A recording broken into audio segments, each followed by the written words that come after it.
All right, everyone, what is going on? And welcome back to Mets Weekly as we are live this very moment on YouTube and on X for watch-along coverage of Mets versus Braves, Game 71 of 162, the third and final game of the three-game set against the Atlanta Braves at Citi Field.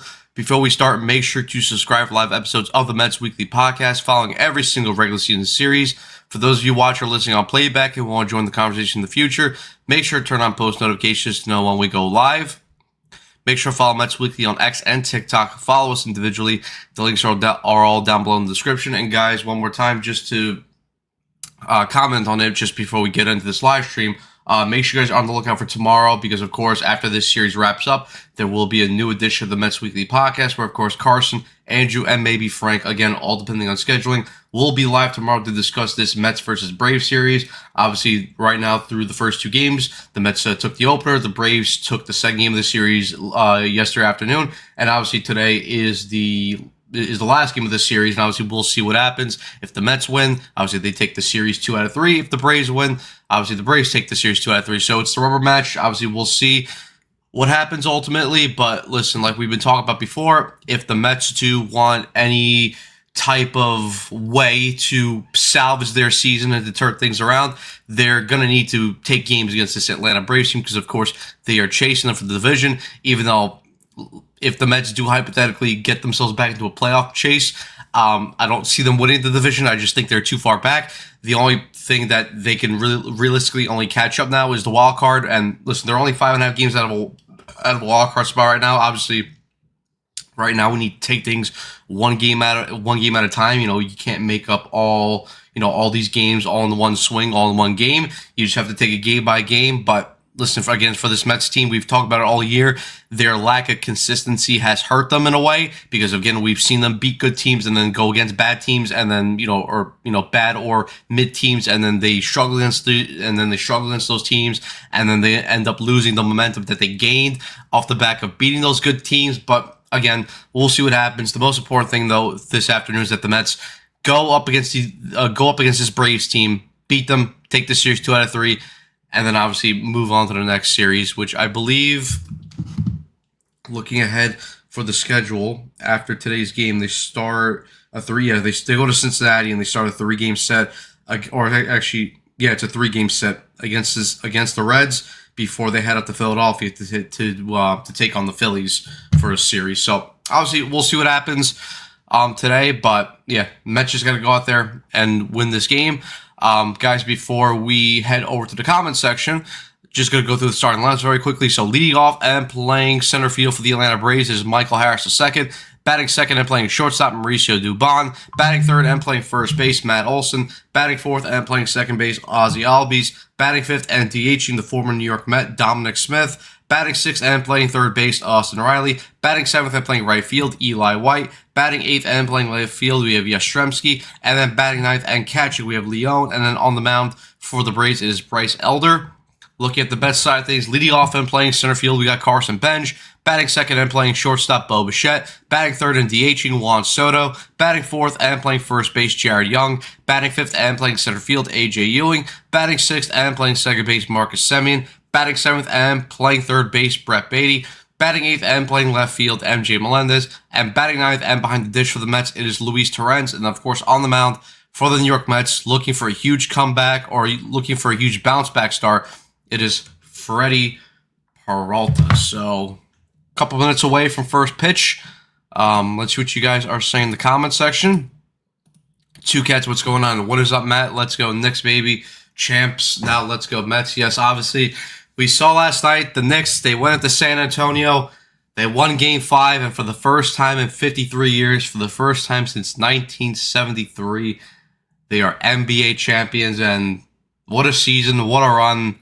And it was a great feeling last night to see the Knicks win a championship. It was the first major championship that I saw in my life. Yeah, listen, it was fantastic. I met up with Evan after yesterday at Dick's Sporting Goods. He ended up getting some merch. I didn't end up getting anything because by the time I got there, the line was so long, and my ass was not waiting on line. Instead, though, I'll definitely try to be at the parade though on Thursday. I gotta get up from work, but I definitely want to be there on Thursday because listen, at the end of the day, it's a major championship parade. Like, you know, there's no guarantee in life that you're going to see another one. So you got to take advantage while there is one. Hopefully, I do see a couple more in my life, specifically for the Mets. For the Rangers, I don't know if I'll ever see that because, yeah, you guys know all about the Rangers and all about Chris Drury. Yeah, I'm not too confident about that one. Maybe one day when all that shit's figured out and Chris Drury gets freaking launched to Afghanistan and I never have to see his face again. Hopefully, he gets kicked in the nuts while he's in Afghanistan too, because fuck Chris Drury and, fuck almost everyone associated with the New York Rangers, including JT Miller.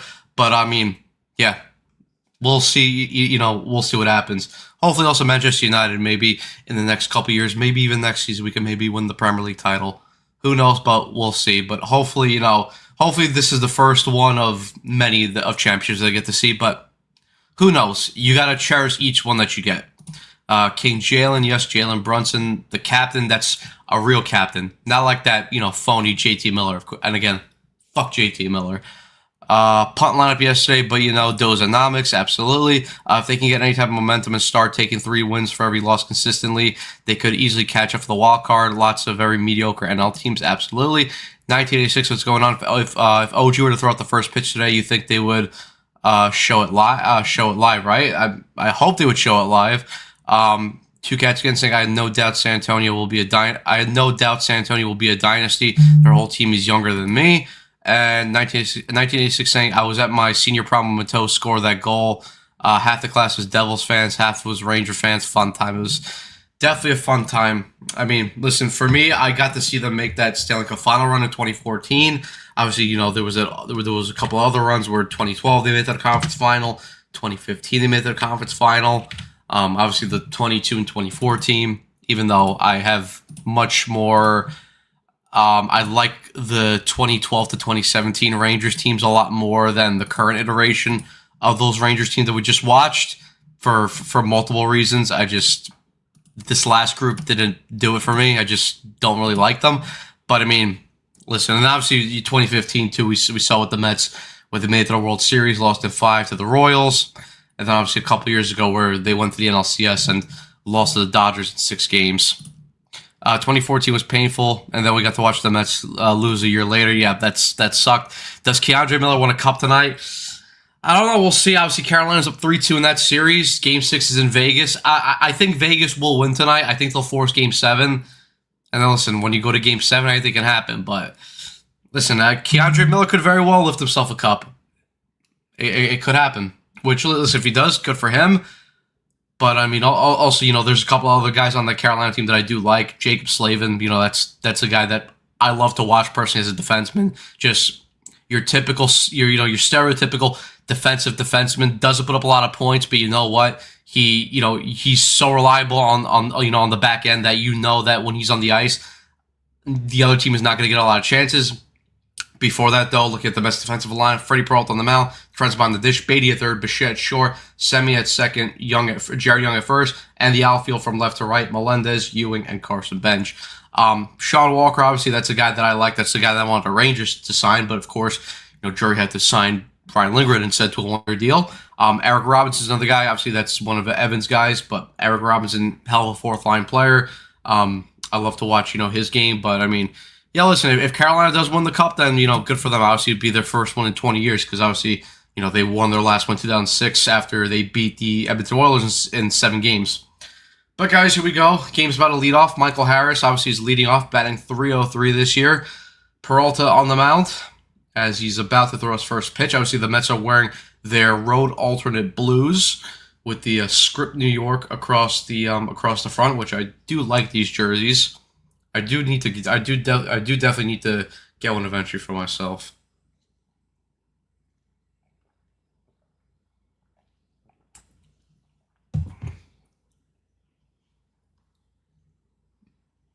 I remember Leach on the Olympic team. I was so happy when the Rangers drafted him. My all-time favorite Ranger. I wear number 2 and I wear number 2 in deck hockey, and I used to wear number 2 when I played ice. When I played travel, I used to wear number 2 because of Brian Leach. I mean, I first wore number 10 because Gabrick was my favorite player at that time. But then when I went to one of my new teams, number 10 was already taken, so I took number 2 because of Brian Leach. even though I never even had the the same play style as Leach, because obviously Leach was a very good two-way offensive defenseman, and I'm more of a defensive defenseman. But listen, I still respect Brian Leach. I love it, even though I never got to see him play live. But looking at the highlights and everything he's done for the Rangers franchise, Hall of Famer as well. But yeah, I love Brian Leach. All right, here we go. First pitch of the game, and it's to Michael Harris. And he fouls that fastball away, and we are underway from Citi Field. So, as like I said, Harris batting .303 this year, has had a very good season compared to his last couple of seasons where he's kind of struggled in terms of batting. The 0-1 pitch from Peralta is in there for strike two.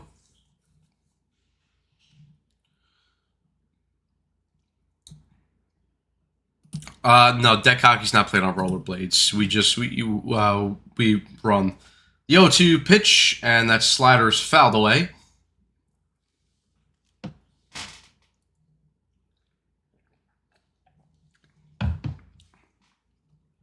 Zach Aston Reese was at my rig the other day. That's pretty cool. The 0-2 pitch from Peralta misses up and away for ball one. Two Cats saying Carolina's so good. I know the series is 3-2 and scores have been close, but to the eye test, they look like they've completely dominated. Carolina has the best team since 21-22, if not their absolutely pathetic goaltending. The 1-2 pitch misses up and away for ball two. If not for their absolutely pathetic goaltending, they could have had about 2 cups by now. They could have, but some of the teams that they lost to, like Carolina, for example, I'm not Carolina, Florida, for example. Florida was definitely the better team compared to Carolina. The 2-2 pitch is hit into the outfield, and that's going to get down for a base hit in front of MJ Melendez. So the Braves have a leadoff base runner here, courtesy of a single by Michael Harris.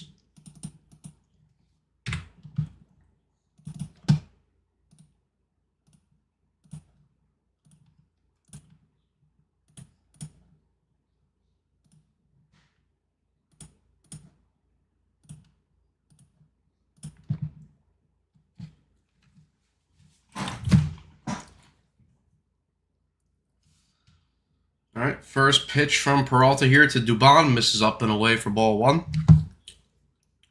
Dubon this year batting .259 with a .719 OPS, 6 home runs, 37 RBIs. He's 2 for 9 in this series. The 1-0 pitch is hit into right field, and that's going to get down for a bases. So the Braves start quickly here against Freddie Peralta, back-to-back singles, and the Braves have a runner in score position here with no one out in the top of the first.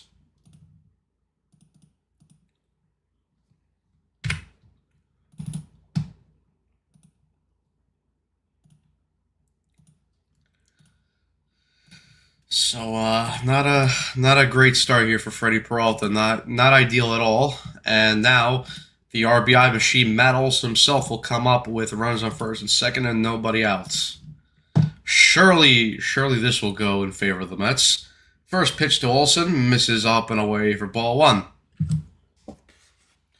Olson this year batting .270 with an .899 OPS, 20 home runs, and 51 RBIs. He's 2 for 9 in the series with 1 home run and 1 RBI. The 1-0 pitch from Peralta misses downstairs with that changeup, and Peralta quickly behind here 2-0. Armand, what's going on? Hey, y'all, I'm out for a nice walk. Well, enjoy your walk, Armand.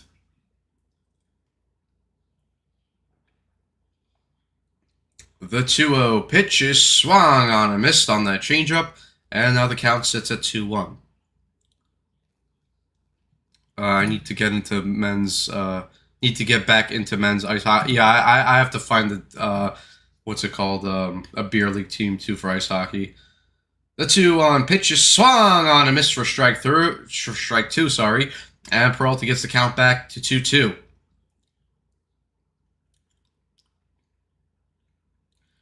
Florida will be back next year. Yeah, absolutely. What's going on, Ken, as well? Yeah, me and Evan play together on the same team.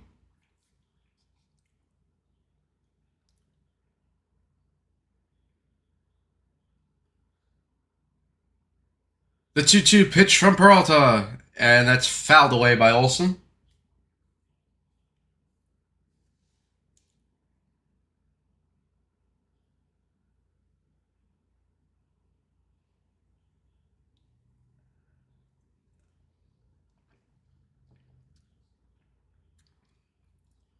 The 2-2 pitch and that fastball misses inside. And now it's a full count to Matt Olson.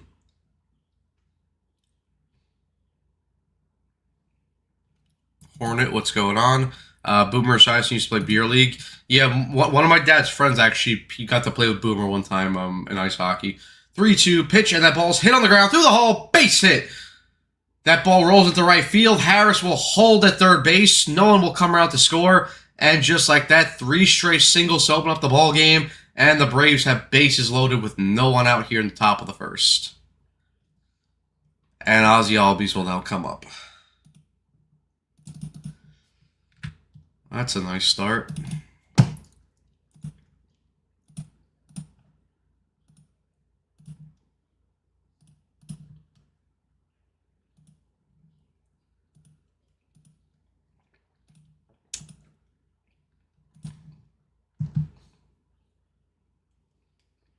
First pitch hits the outside corner for strike one. Albies this year batting .284 in his last 14 games. He's batting .346 with 7 extra base hits and 10 RBIs. The 0-1 pitch misses outside for ball 1. Was watching the movie Dodgeball yesterday. Legend Chuck Norris. Listen, we love Chuck Norris on this channel. Chuck Norris is our guy. The 1-1 pitch misses outside for ball 2.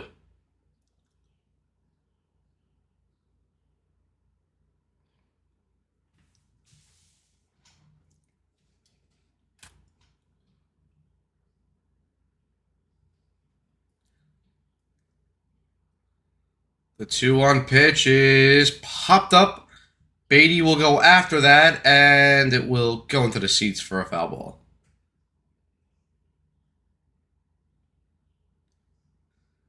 Whoa, Armand. Don't disrespect the GOAT like that. Chuck Norris is nothing like the Rangers fan base. Chuck Norris is elite.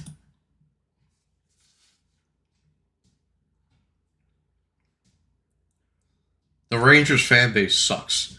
Don't compare Chuck Norris to the Rangers fan base. The 2-2 pitch swung on and missed for strike 3. Albies goes down on the curveball. That's a huge first out here for Freddie Peralta.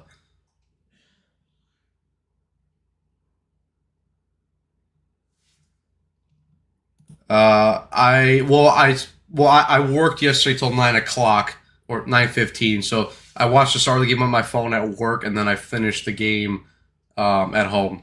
I watched with my dad, my sister as well. First pitch to Dom Smith is in there for strike 1.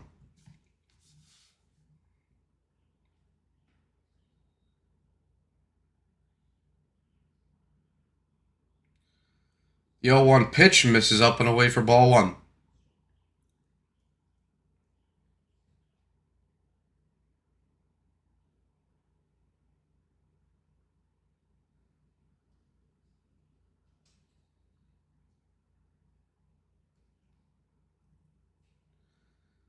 The 1-1 pitch misses outside with that changeup, and it's a 2-1 count now to Dominic Smith.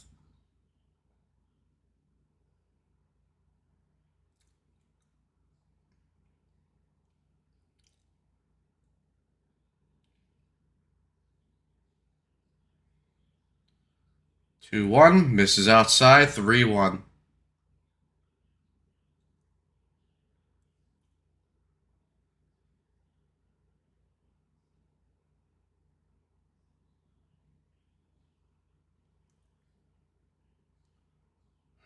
All right, Freddie's set. He has his pitch into his windup with the 3-1 pitch, and that fastball's foul back, and now it's a full count.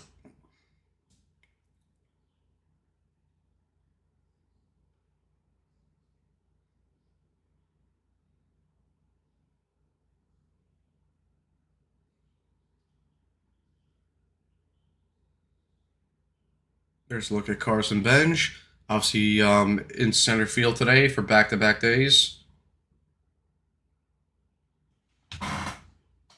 Oh, so sorry, he's in right field. I don't know why the graphics is. Yeah, you in center field and Benj is back in right field today after playing center field yesterday. 3-2 pitches, hit in the air, out to left field. Melendez underneath it. He makes the catch. Harris tags up. He will come in to score, and the Braves will take a 1-0 lead here on the sacrifice fly. So Mets trading out there for a run. But the Braves strike early here.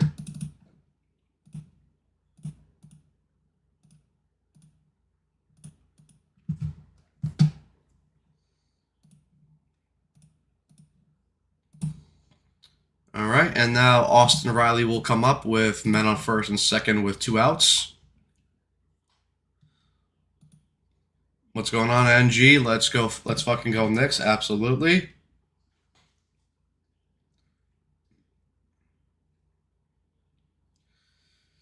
First pitch to Riley. Misses down and away with that cutter. 1-0. Doze's face looks like he's sitting on a stale Twinkie. Austin Riley, a career .429 hitter against Freddie Peralta, but he's batting .206 this year. The 1-0 pitch is popped up just outside the infield. Semyon shading his eyes from the sun, and he makes the catch for the third and final out of the inning. So the Braves strike first here on the top of the first. They bring in the first run of the game off a sacrifice fly. The damage could have been definitely a lot more, but Peralta did at least a decent job to work out of the jam. So Braves lead 1-0 as we head to the bottom of the first.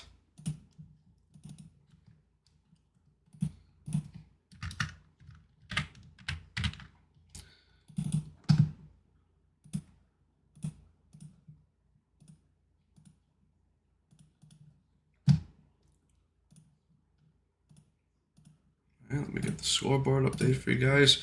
And speaking of Twinkies, I believe I have the talent to shove this Twinkie up my ass.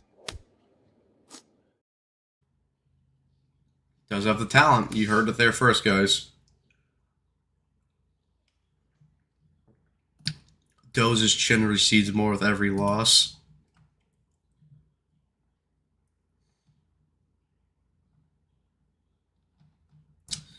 All right, and then obviously, and we got Jeff here, Braves fan. What's going on? Shop on. And then obviously, like I said, leading off for the Mets this in the bottom of the first is obviously Benj, Bichette, and Soto.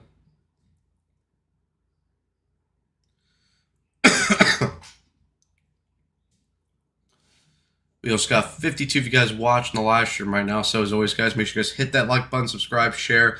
Hit the notification bell as well. You guys are awesome. We all appreciate you guys' support here on Mets Weekly. You know, Carson, Andrew, Frank, Evan, me. We all appreciate you guys. You guys are awesome. Keep up the good work.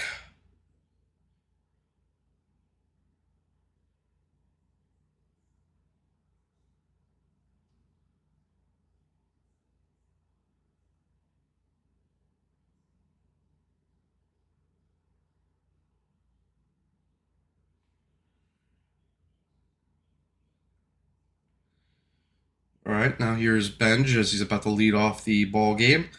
And obviously looking at the Mets lineup, and obviously on the bench they got Brujan, Alvarez, Vientos, and Eric Wagman. First pitch from Elder to Benj, misses up and away for ball 1. Looking at Elder's numbers this year, in 14 starts with a 5-3 record, has a 2.66 ERA and a WHIP of 1.05. The 1-0 pitch just misses inside for ball 2, and no challenge there from Leon. Benj this year banged .253. The 2-0 pitch, and it just clips the top of the zone with that changeup, 2-1. And looking at, obviously, the rest of Benj's numbers, 7 home runs, 26 RBIs, and OPS is .701. He is, however, hitless in this series, 0 for 6. That 2-1 pitch just misses inside, and again, no challenge. So a 3-1 count to Carson Benj.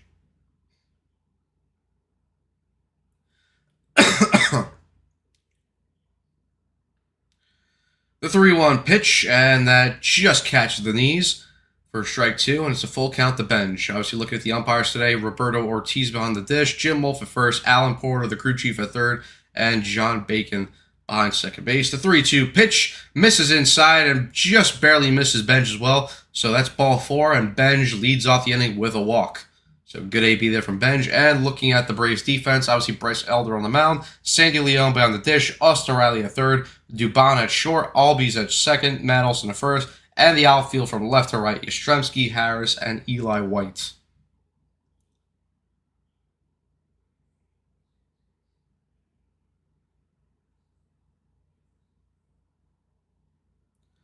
First pitch to Bichette. Hits the bottom part of the zone for strike one. Bichette banged 236, but he's had a very good series so far against the Braves. Obviously, had those 2 home runs back in the series opener on Friday night. The 0-1 pitch misses inside for ball 1. And yet Bichette is 14 for 36 in his last 9 games with 3 home runs and 12 RBIs. It's a .389 batting average.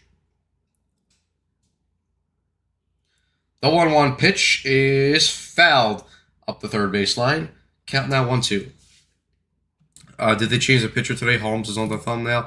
Yeah, I guess they did. I didn't even recognize that Grant Holmes was on the thumbnail. So yeah, I guess they did change the pitcher. The 1-2 pitch misses up and in, and now it's a 2-2 count.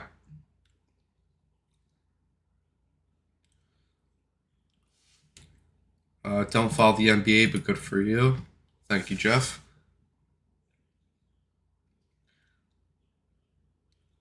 The 2-2 pitch, and Bichette hits that ball through the hole. That's a base hit, and that's going to roll into the outfield. And Bichette there with another base hit. So now the Mets have runs at first and second with nobody out. And now Juan Soto will come up to the plate. First hit of the afternoon here for the Mets. And Bo continues his hot form as of late.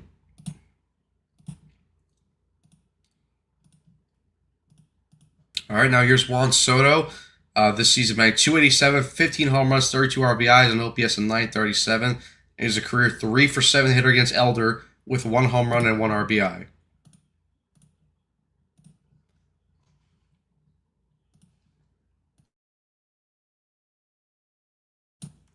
First pitch here to Soto, who looks to bunt but pulls back, and now the count's 1-0.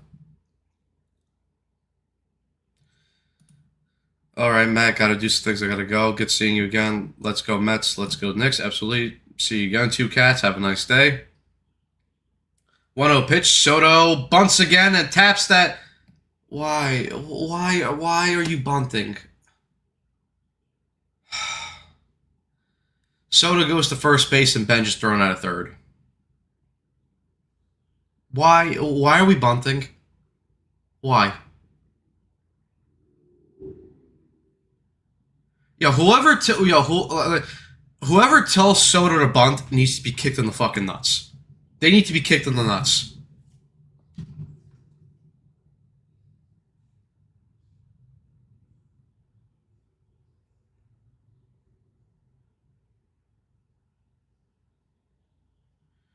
All right, now here's Jared Young up with runs at first and second with 1 out.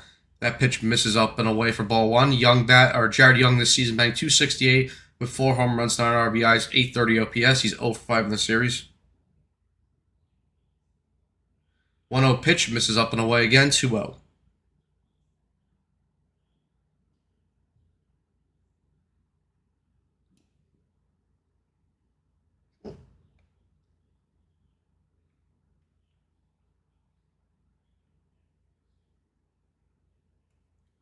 The 2-0 pitch misses down and in for ball 3. So now it's a 3-0 count here to Jared Young. But yeah, like I said, whoever tells Soto to bunt, 1 needs to be kicked in the nuts, and second of all, they need a baseball bat shoved up their ass.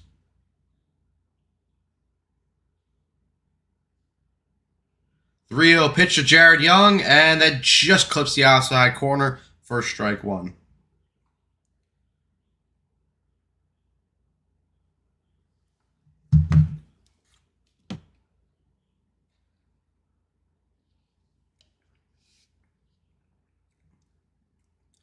Three-one pitch is hit through the hole. Hit up the middle. That's a base hit. Bichette will round third base.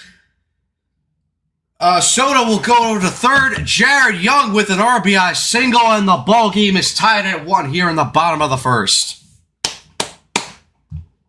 Great job there by Jared Young, who continues his impressive season.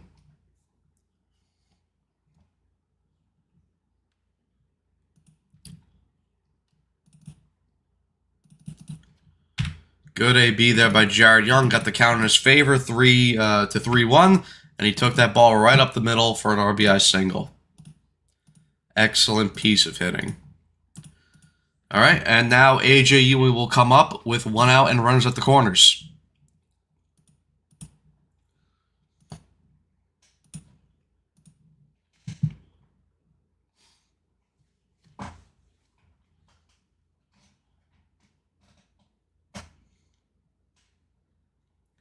AJ Ewing this year batting .250 with 1 home run, 7 RBIs, and a .657 OPS. He's currently 0 for 5 in this series. First pitch to Ewing is in there for strike 1 on the inside part of the plate.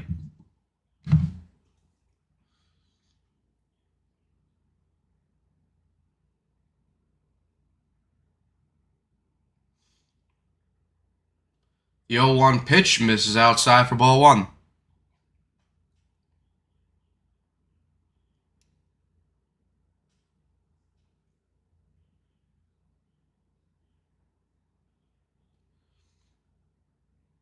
The 1-1 pitch is hit down the line. That's a base hit, and that's going to get down into the corner. Soto rounds third. He'll come in to score. And that ball's also going to hit off the wall, and another run's going to come in to score. Ewing's going to advance to third base, and Jared Young comes in to score, and it's now 3-1 Mets on an RBI. Probably they're going to rule that an RBI, probably an RBI double there for AJ Ewing, because it was a bad throw there by Yastrzemski. He tried to throw that into the infield, and it bounced off the wall. But 2 runs come in to score. It is now 3-1 Mets here in the bottom of the first. So great piece of hitting there by AJ Ewing to take that ball down the opposite field and down the third base line. Well, I hit that right off the pole to where the protective netting is. But hey, listen, you take it. You take it. It's now 3-1 Mets.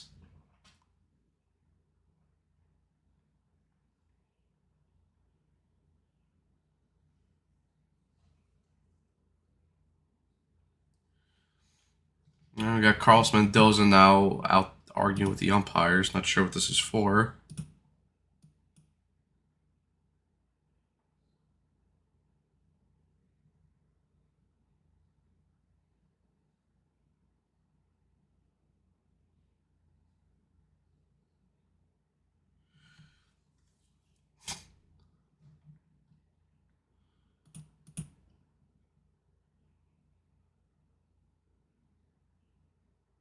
So let's see. Are they going to send the runners? Are they going to send Jared Young back?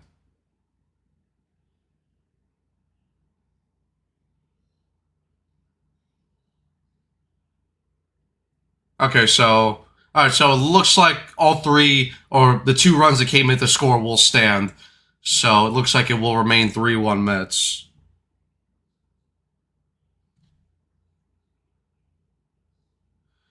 All right, now here's Marcus Semien up. And that pitch misses inside for the first base umpire says he went around. So it's strike 1. All right, there we go.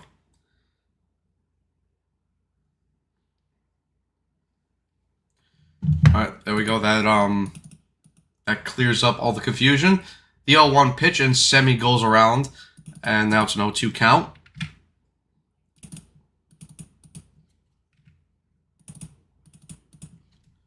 All right, let me get the scoreboard now updated for you guys. The 0-2 pitch to Semien, and that ball is fouled back into the seats. Count remains 0-2.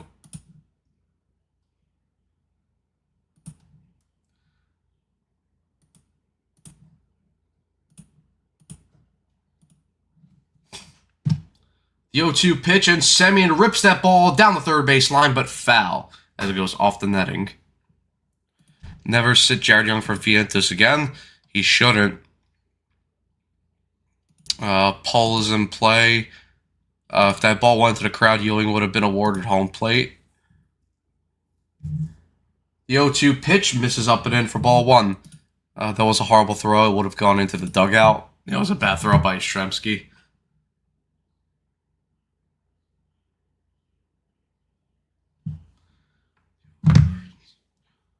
1-2 pitch is swung on a miss for strike 3. Semien goes down on the high pitch. And just like that, now there's 2 outs here in the bottom of the first. And Ewing will remain at third base. And now everyone's favorite New York Met, Brett Baty, will come up. Wanna go viral. All right, Elder already here at 27 pitches.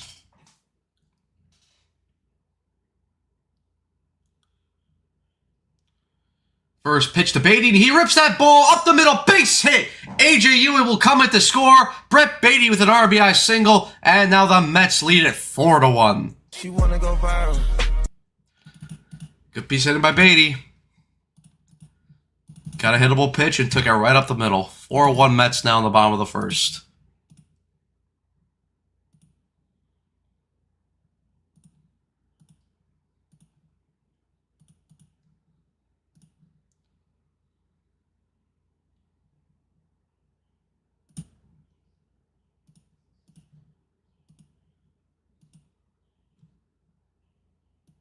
All right, Baty slides back into first base. It's 1 disengagement for Bryce Elder, and now MJ Melendez is up with 2 outs and a runner on first. Melendez batting .208 with 4 home runs, 11 RBIs, and a .710 OPS. The first pitch is in there as it clips the outside part of the plate for strike 1.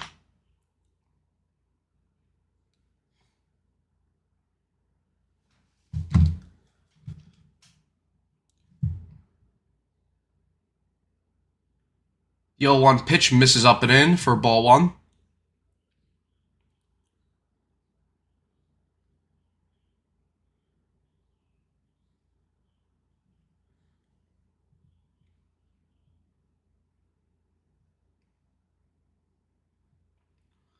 The 1-1 pitch, and Melendez pops that pitch up. The third baseman, Riley, will get underneath it, and he'll shade his eyes from the sun, and he makes the catch for the third and final out of the inning. But the Mets strike back here in the bottom of the first. They went down early 1-0, but a couple of huge RBI base hits from A.J. Ewing, Brett Baty, and Jared Young as well, and they take a 4-1 lead here as we head to the top of the second. Now let's see if Freddie Peralta can actually settle down here and actually pitch with the lead. Do I have high expectations? Not really, but I guess we'll find out. We'll see what happens. Whatever happens, happens, as a former Mets hitting coach once said. Hornet saying, I know the Mets have been bad, but I'm not seeing why the Braves are the best team in baseball. I mean, to be fair to the Braves right now, they are missing Acuna. And, what's it called? They're missing, what's his name? Their starting catcher.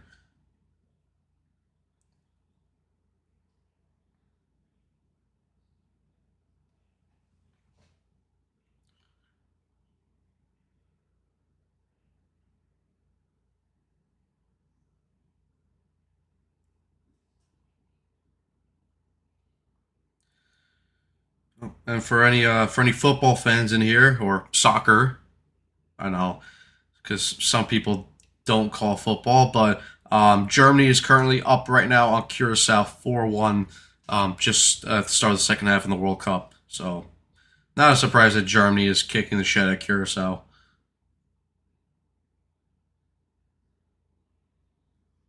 I should put the game on my phone.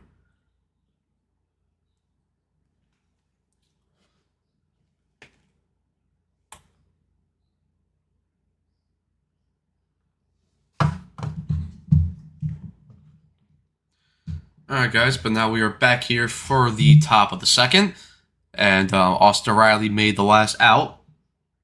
So Eli White, the right fielder, will lead off for the Braves here. And obviously Eli White had a very, very productive game for the Braves yesterday. Obviously had the 2 doubles and ended up hitting a solo home run as well, which at that point put the Braves up 2-0, and it ended up being the game-winning run. First pitch to White is in there for strike 1. They were, but Germany, we knew that Germany was eventually just going to take over. The 0-1 pitch is hit foul up the third baseline.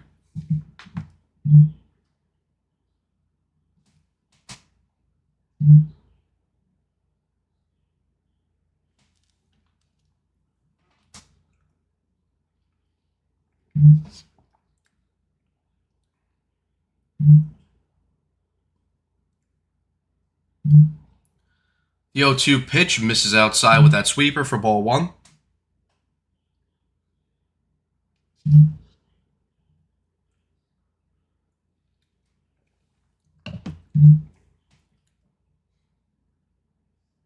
All right, Peralta's set with the 1-2 pitch, and that fastball misses down and away for ball 2.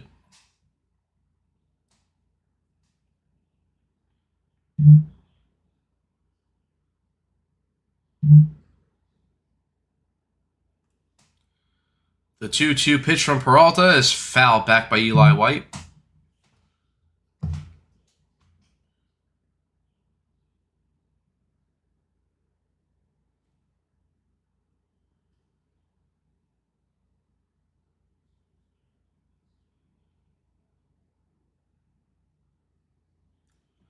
Pitch is hit on the ground up to Bichette, who throws over to first base, and Eli White is retired on the ground ball. So 1 out here for Peralta and the Mets.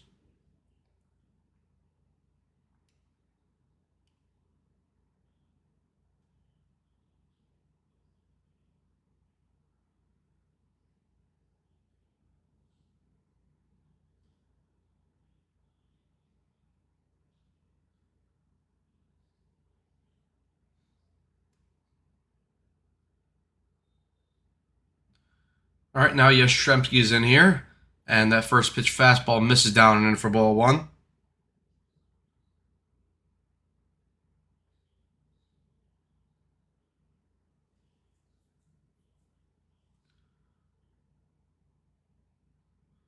One 0 pitch, and that curveball's in there for strike 1.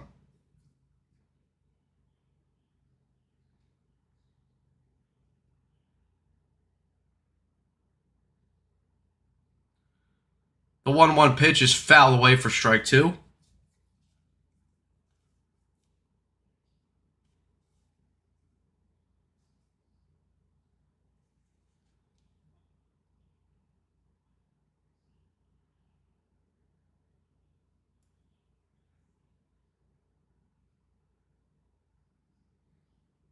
And that pitch is hit up the first base line, fielded clean by Jared Young, who steps on first for the second out of the inning.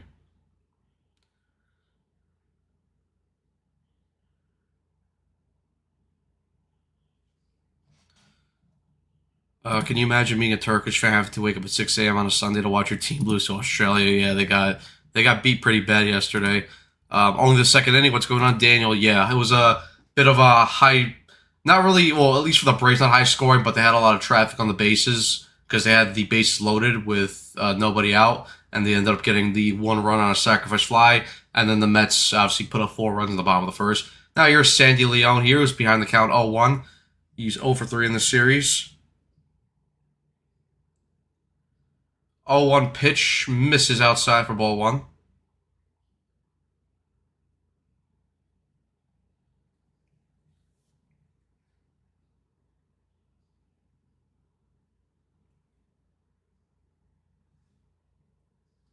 The 1-1 pitch is hit foul, and that's a 1-2 count.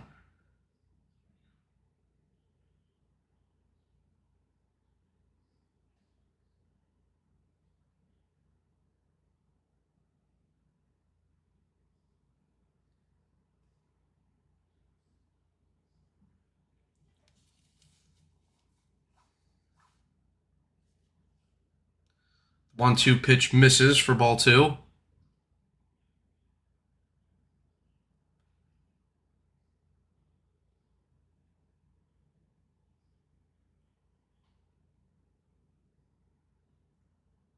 Two-two pitch is fouled away.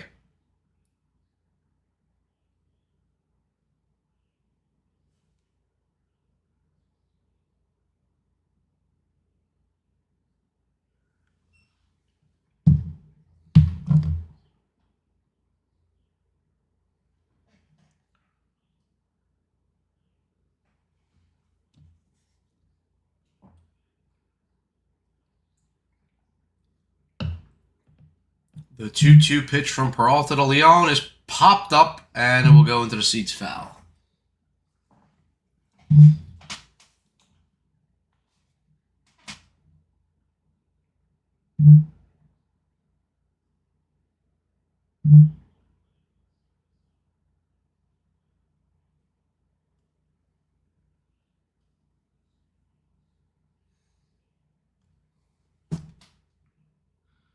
The 2-2 pitch misses down and in, and now it's a full count. How did the Mets score the first, or score the 4 runs? What's going on in Radiant? Bench and Bichette both got on. Soto then bunted, and Bench was thrown out at third. Strike 3 there for St. Leon. He goes down swinging, and that retires the top of the second. So we head to the bottom of the second. It's 4-1 Mets. So yeah, Soto obviously hit into his field of choice on the bunt. It was first and second with 1 out. Jared Young then hit a single up the middle. AJ Ewing then hit a 2-run double, or it was an RBI double into the corner, but then there was a throwing error which made it 3-1. And then Beatty ended up hitting a RBI single to bring in another run. So that's how they scored their 4 runs. But a good bounce back inning there by Freddie.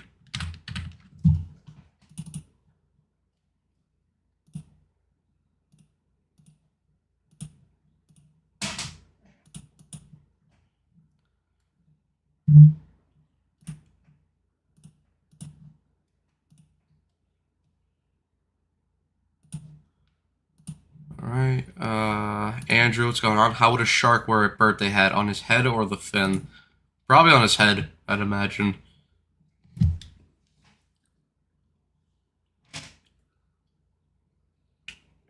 Chat, any comments on that question? Do you have any suggestions?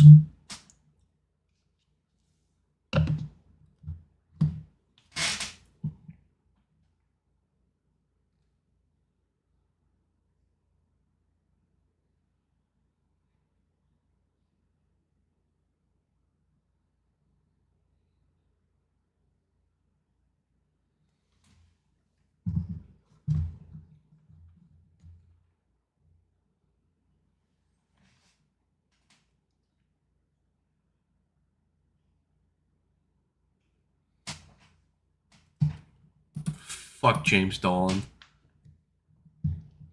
And fuck Chris Drury. Fuck JT Miller.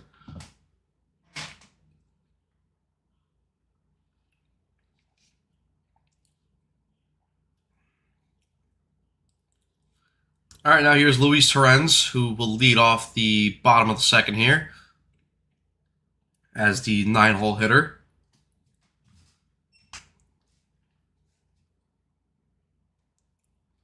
Torrens this year batting .226 with 1 home run, 15 RBIs, and a .613 OPS. He's 2 for 3 in this series.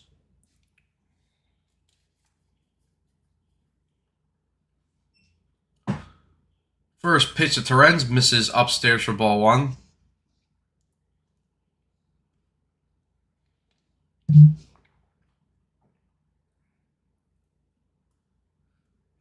The 1-0 pitch is in there for strike 1.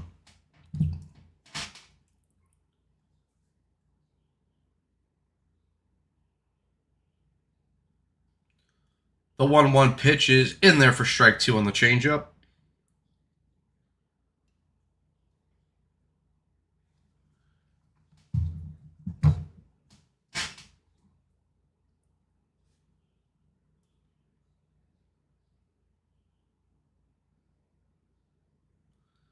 The 1-2 pitch is hit on the ground up to Albies, who comes up with it, throws over to first base, and there's 1 out here in the bottom of the second. And guys, we should also have Carson joining us in about 8 minutes, because he said he should be on around 2:30.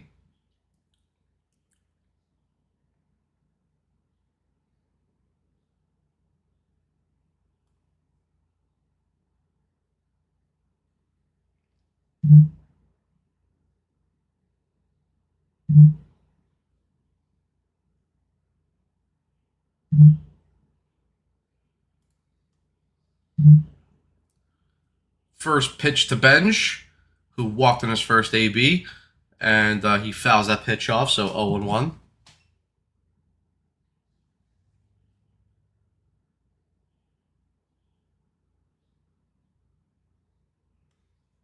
And Benj hits that ball down the right field line. That's a base hit. White will get off. Will get there to cut off that ball, and Carson Bench will hold at first base with a 1-out single. So there we go. First hit of the afternoon for Carson Bench, and the 5th hit of the afternoon for the Mets. Good piece hitting there by Carson Bench.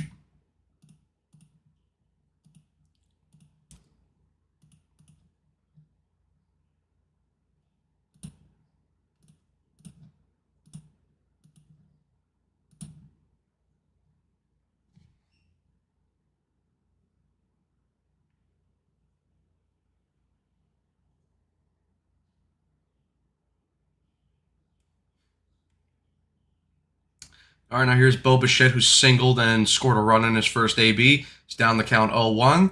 The 0-1 pitch is fouled off at home plate, and now Bichette's quickly behind here 0-2.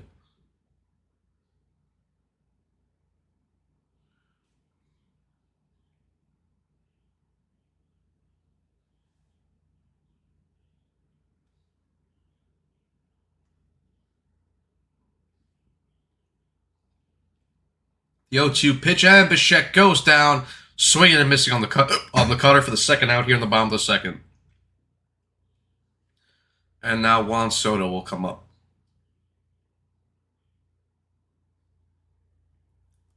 Soto is 0 for 1 and came around to score on the back in the first inning.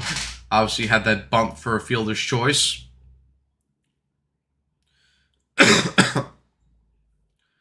First pitch to Soto just clips the outside part of the zone for strike 1.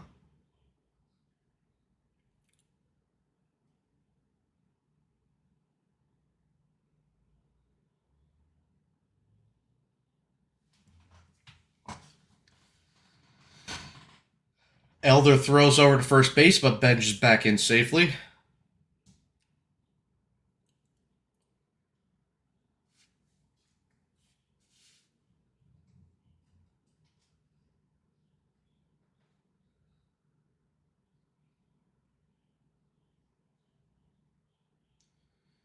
The 0-1 pitch, misses, and the third base umpire says he did not go around.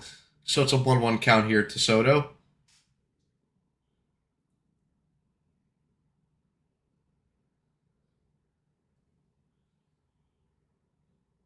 One pitch, and that pitch just misses upstairs for ball 2. Good take there by Soto.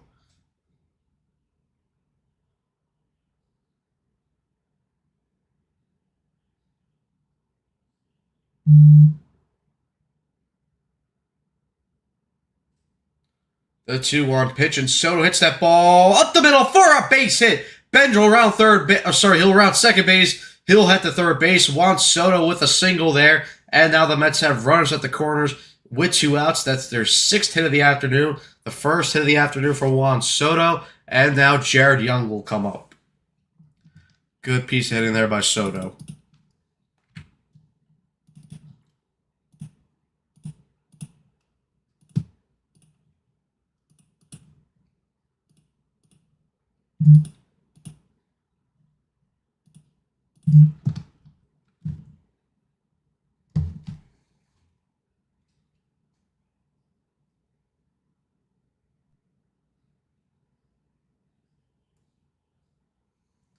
First pitch to Jared Young misses upstairs for ball 1.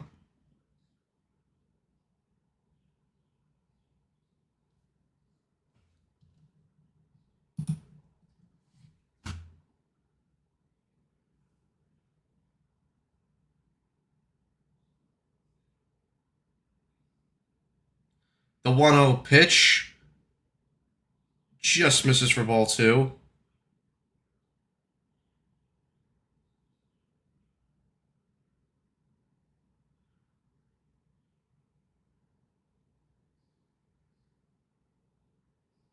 The 2-0 pitch, and Jared Young fouls that pitch away. Counts now 2-1.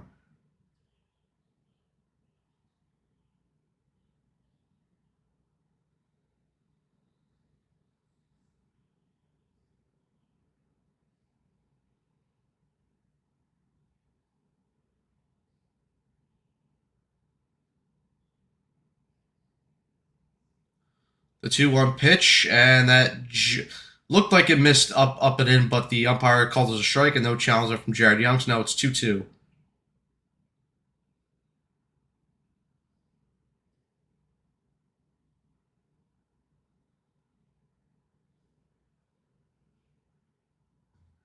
The 2-2 pitch is fouled away.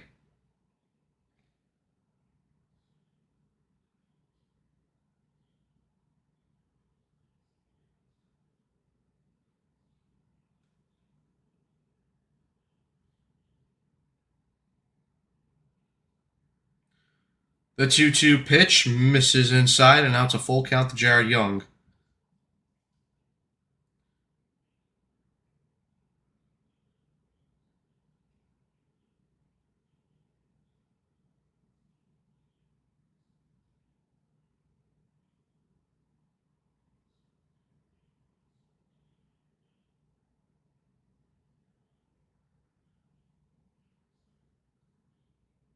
All right, Elder already has thrown his 50th pitch of the ballgame, about to throw his 51st.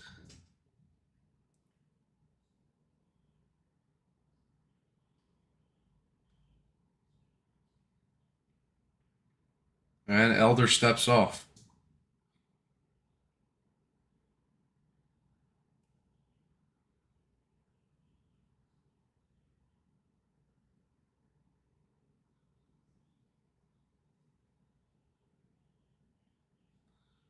Three-two pitch is popped up on the infield.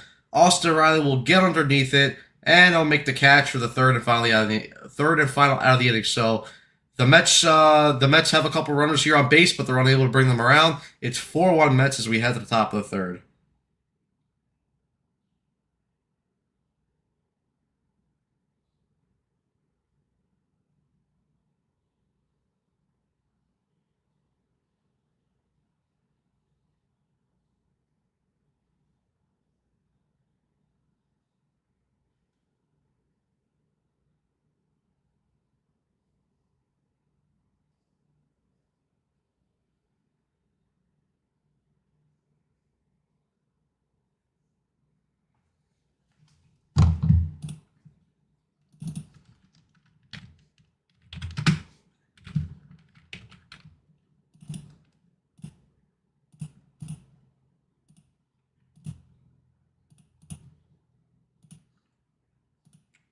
Alright, guys, I will be right back. Give me 1 second.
Guys, we're back here for the top of the third. Michael Harris leading off. He's ahead in the count 1-0, and that pitch misses outside.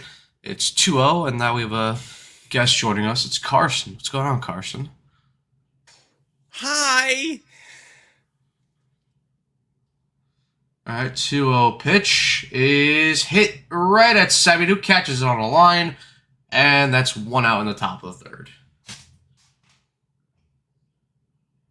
They did it. They actually fucking did it, man. They did do it. I'm just in awe.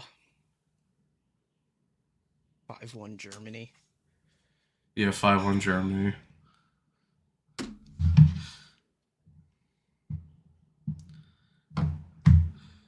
First pitch into Mauricio Dubon, misses down and away.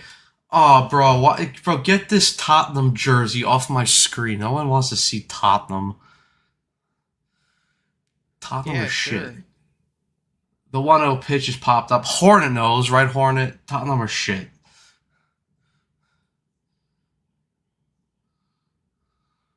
Okay. Sure, I know what you're talking about. All right. Oh my god, man. Nothing. The Nothing can 1-1 piss me off. pitch is hit on the ground. Peralta up with it, throws it to first base, and 2 outs. Nothing can upset me right now. Nothing. I would challenge that. Drury doing some How dumb so? shit would piss you off. I would just laugh it off, man. I just Oh man. 53 years. First ever championship I've witnessed of any of my 4 teams. All right, here's Never Matt want the Olson feeling to go now. away. Pitch misses down and in for ball 1. You know. I'll be honest. I'm happy they won, but it's just I don't know. Because they're not my main team. I'm just like I said. I'm happy they won, but I'm just not like I don't have that full championship energy. I can't lie. I mean, basketball turned into what it was now, but I think the Knicks kind of made me feel like fall back in love with basketball because for what we were seeing in this league for a few years, I mean, but now you got ethical hoops from Brunson and this group of goats, man. Ugh. 2-1 pitch misses up and away for 3. No, it's like I said. So I'm happy that they won. It's the first championship that I've seen as well. But it's like because like me and Evan after they won yesterday, we went to Dick's Sporting Goods and Evan got like shirts and stuff and the championship hat, and there was like people outside like screaming at the top of their lungs. I just for me like I'm not at that level. Like if the Rangers won the cup or the Mets won the World Series, like I'd be or United, like the team that I root for, if they won their league, like if they'd win their championships, like I'd be at that level. It's just I'm not like. I wish again. I'm happy that the Knicks won. I would easily trade that championship in though for a Rangers Stanley Cup or a Mets World Series. Considering the pain and suffering, I probably would disagree with you, considering what Knicks fans have had to endure for, let's say, the past 30 years. But listen, I mean, I've given up on the Rangers possibly winning anything. I think we all have. But yeah, if the Raiders won, that would be a restore of glory. And then the Mets, of course. I mean, the Raiders, I need to see win a playoff game first. Like, I need to see that. I've seen them in 2 playoff games. They've lost both. They have the second longest drought of playoff win. But either way, I mean, I just... oh my God. They fucking did it. They fucking did it. All of those years that I watched, just fucking... what's his name? Marty Collins as our best player in 2009, 2008. Fucking Andrea Bagnani, the big bust of 2 draft picks. All the coaches, all the clowns. You going to the parade, Carson? I probably am not, unfortunately.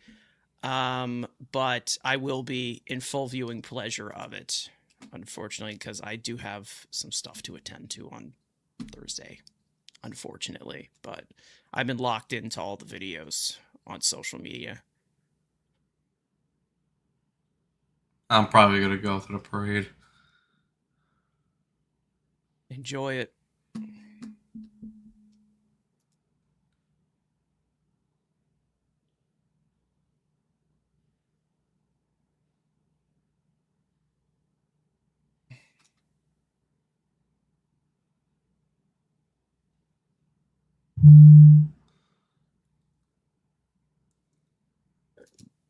so just indescribable.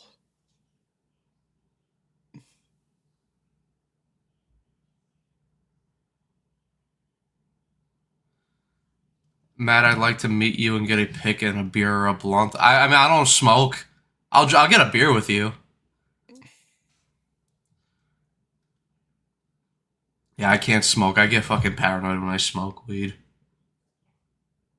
I think there's like that the polls monsters. are gonna get invaded again. No, I think there's like monsters chasing me. Damn, AJ Ewing now up. No, it's not like I've never I'm just drank being. or smoked in my life, so that's, No, that part about monster that's being over dramatic. It's just I get paranoid. Do you The think 1-1 Chuck Norris pitch invaded is- Berlin? Well, no, Chuck Norris invading Berlin's it's a happy moment. No, we know that. We know that's sober.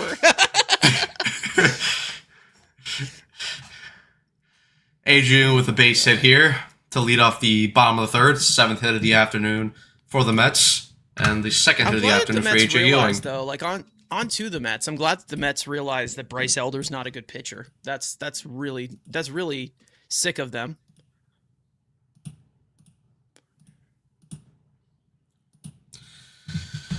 Semien now hits that ball, and it's caught on a line by Dubon. Back. Ewing back to first base safely to avoid the double play. But yeah, I want to see one of my other teams win a chip though, because it would just again, like, I'm happy the next one, but it'd be more special.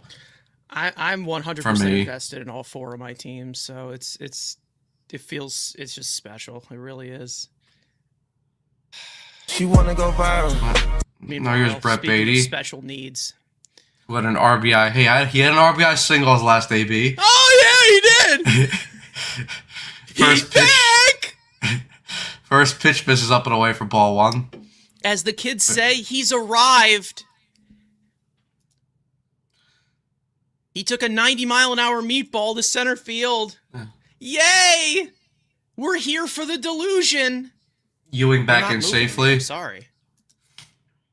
I mean, like I said, You're like just the not gonna fool me. like for me, like the It was Knicks and the difficult. Jets, like the Knicks and the Jets are on the same level. Which I mean, I don't have to worry about the Jets winning the Super Bowl because that's that's Jets, fucking Mission yeah, Impossible. I hate to break it to you there, man. Well, I'm not I'm not expecting it, so I can't be disappointed if I have no expectation. Well, listen, you're not winning anything until Woody Johnson is 6 feet underground. That's the first thing. Then you also have to, like, I don't know. Up, Ewing takes off. Beatty hits that ball, and Austin Riley dives for it, and he'll reach first base safely with a base hit. So now the Mets have runners at first and second with one She out. wanna go viral. Oh my God, Beatty has 2 hits this afternoon. He's here! He's arrived! Damn, He 6-1 finally got his German. career OPS above Anthony Volpe's. Yay! Like, legitimately fuck off. Like, Now here's MJ Melendez. First pitch swinging, hits that ball right to right fielder Eli White. Fucking Eli White. Fuck this guy. 2 likes outs. a cunt. A mega cunt.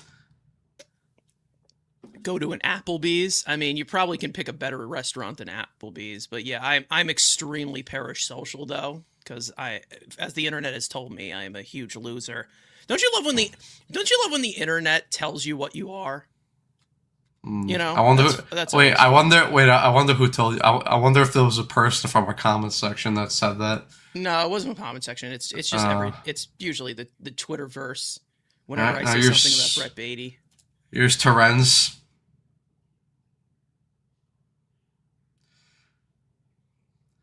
But yeah.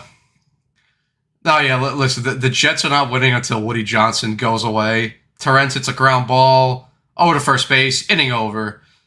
Mets threaten again, but are unable to bring home anyone. 4-1 as we head to the 4th inning. And we know that the Rangers aren't doing anything until a certain person gets sent to Afghanistan. Yeah. To be honest, at the rate just hire Leon Rose for the Rangers too. Like, He can't do any worse. he can't. No.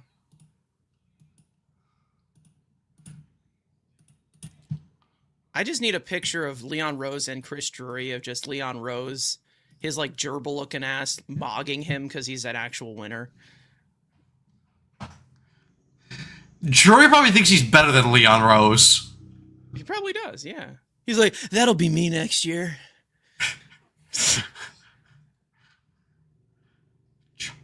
That'll be me next year. Honey, get the strap.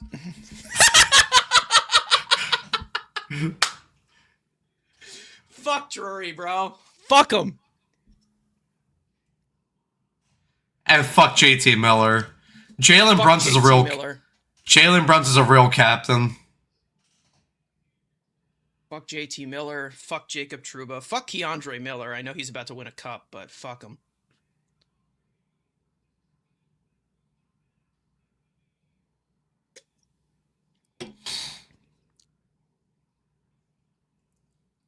I like the Mets are exposing the Braves for being a fake first place team. The Phillies are better.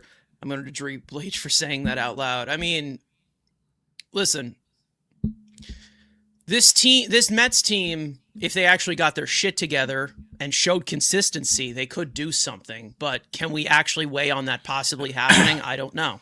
I don't think you can at this point. Because yeah, maybe they win this series against the Braves, but what are they going to do next? Yeah, then they still got probably plenty of lose this series to the Reds. I mean, it's like they're not that far back of a wild card spot either. So. They got to get healthy. Obviously, they need Lindor back. They need other guys back. I rather the Mets win the World Series than the Rangers win the Cup because I don't want to see Drury. Well, Hornet, don't worry, because if the Rangers ever win the Cup, Drury is gonna have nothing to do with that. You don't have to pray for anything. Don't worry. To be honest, I would be surprised. I wouldn't be surprised if Drury never wins a playoff series ever again. That's how big of a fucking fraud he is. Albies fouls off that pitch, 0-1. Looked him in the eye. Keandre Miller. Oh yeah, Keandre Miller is on my like at the top of my list of ops. If you think I don't like Brett Beatty, oh man, Keandre Miller. 0-2. Keandre Miller is just. Oh, stop. 0-2 pitch is bouncing the dirt for ball 1.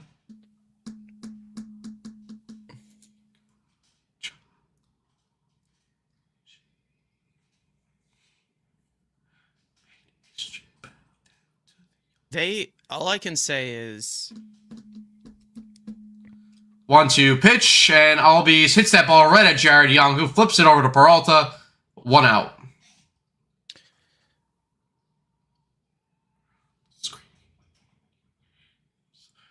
Chuck.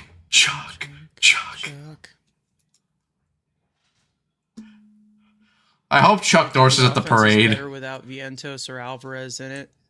Alvarez at least offers power off the bench, but Vientos has to go. Agreed. Well, the thing about Alvarez and Vientos is they're both just primal double play candidates. They just kill every rally. That's all they do. Here's former Met Dom Smith, who takes that pitch at the knees for strike 1. Dom Smith hit into a sacrifice fly, his first AB, and drove in a run.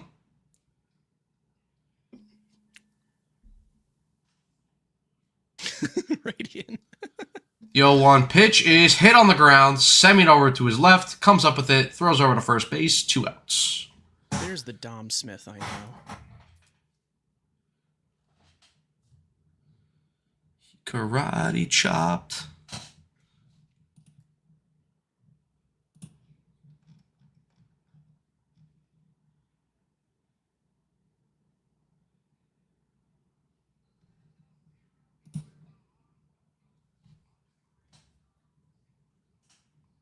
All right, now here's Austin Riley, who's 0 for 1. And Riley hits that ball in the air. Beatty going over to get it. Called up by Bichette, and he drops it. Oh, that might be an error. Depends on if it was in the. They classify that as in the park. It was Beatty's fault. Fuck Beatty. His tall ass blocking little bow.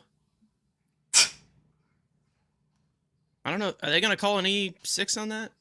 We'll Oh. see.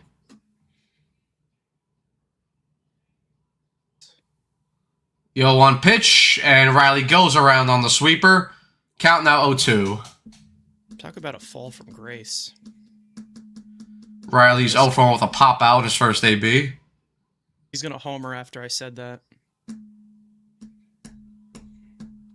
But they stole the mold. The 0-2 pitch is popped up again. This time Semien underneath it. And it'll make the catch for the third and final out of the inning. So Freddie Peralta, after a rough first inning, settles down nicely as he gets 3 scoreless innings in a row. To the bottom of the fourth we go, 4-1 Mets.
All right.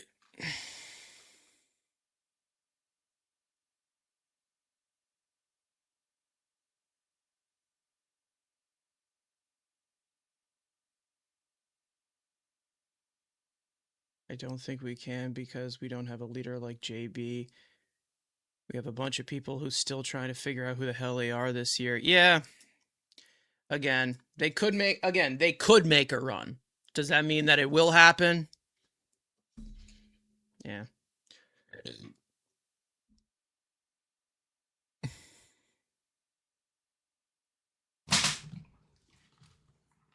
I'm not a Rangers fan, but would we be happy if the Rangers did win it next year? They are not anywhere close. They're not They winning the like cup it. next Yeah. year.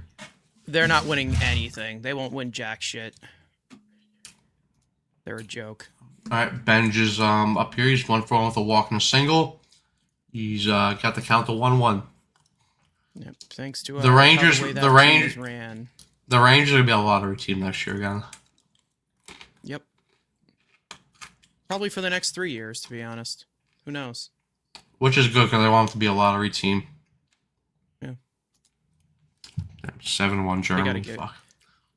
The only way they could salvage anything would be to get rid of that Igor contract. 2-1. Really, And we all know that's not happening. it's not gonna. Bench happen. grounds out. The Rangers Because- are so fucked that they don't because- understand how insanely fucked they are. Because we need Igor. He solves all our problems. He was the best player on the ice.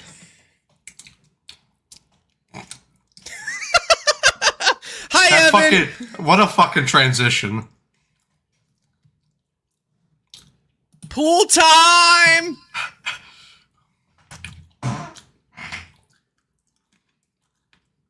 Evan, join. Join up, Evan. Bichette hits that ball out to right field, but it'll gotta be ask caught him. by Eli White. When he hops on, if he does hop on,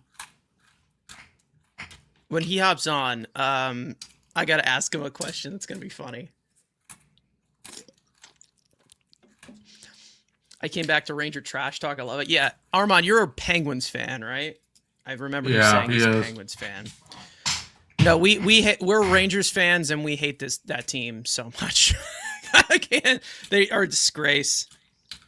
Yeah. First Andrew's pitch to Penguins Soto. fan as well. Is in there for strike one at the knees.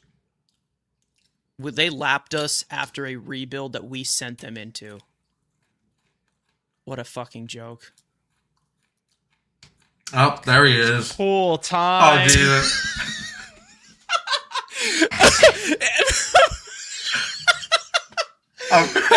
I'm gonna ask you this, okay? What's up? Okay.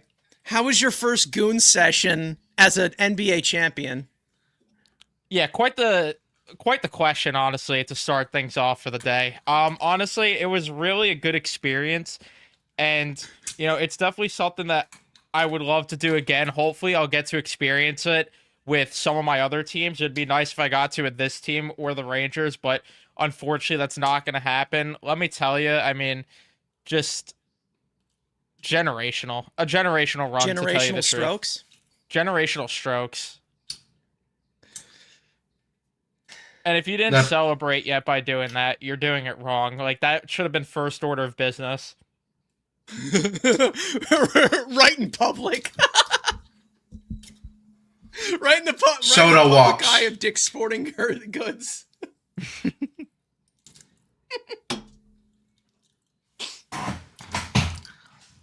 That picture, I can't.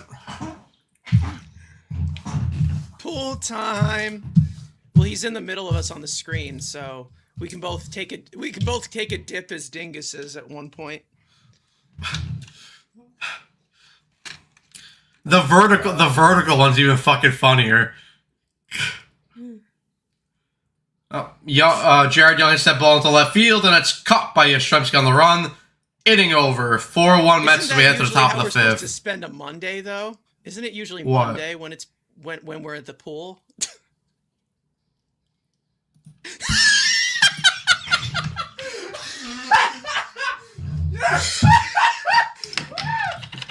Are you okay? Should I call? Funny. Should I call an ambulance?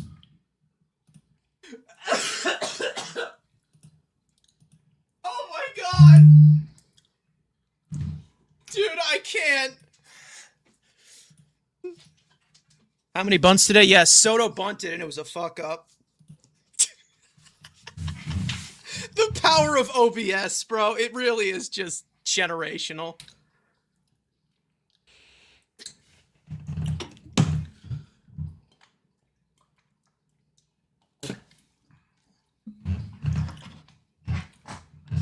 I've decided that until the mustache is back, this is what it's going to be with my face cam. Okay. We've got a new gimmick on our hands. Well, as long as it's back for the draft stream. Oh, fuck. That's going to be... Fuck. I'll have to think of a pivot plan. Get the Bobby Valentine mustache. I'm sending it to the group chat. It's needed. Oh, wait, Hornet actually does make a good point there.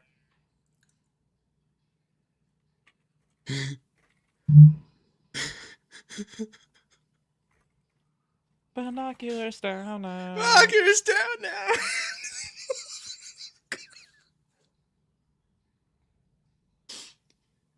Not a blue Ford in sight. Yep. Final Oh my God. chorus.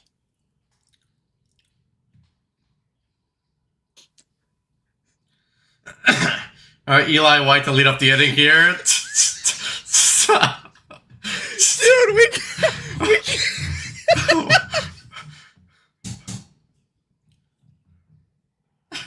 0-1 pitch is Alright. fouled off. 0-2. get ready to turn the dial, Evan. Oh, We're getting to the to the finale.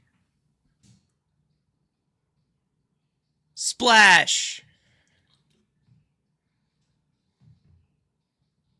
I love how Hornet knows the context now, or not the context, but like knows with the song. Wait, we missed it. I went to raise the volume, so I don't know why it didn't.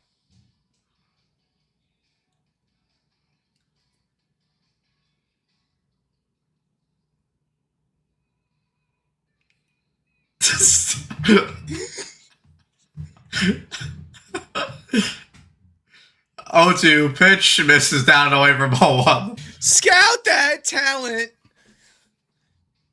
I realized I turned the volume up with the wrong thing. That's why. Yeah, there's two. No, The 1-2 man. pitch is fouled off the mask of Torrens.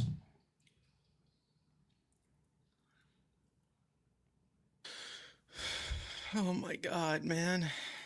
Ah. Ah. Ah.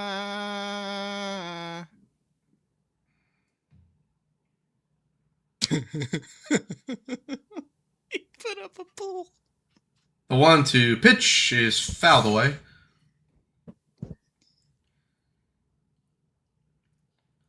Ah. Z Germans. Well, and I could have had won. Dingus making waves in the picture also.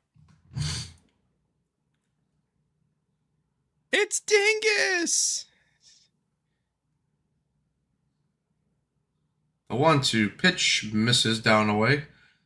Z Germans have won.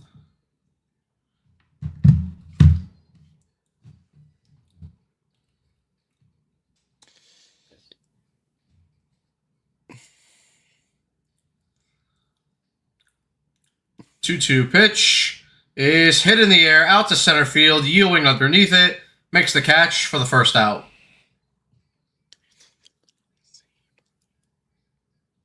Oh, that was a nice aura farm by AJ right there. All right, now here's Yastrzemski up, who's 0 for 1 with a ground out.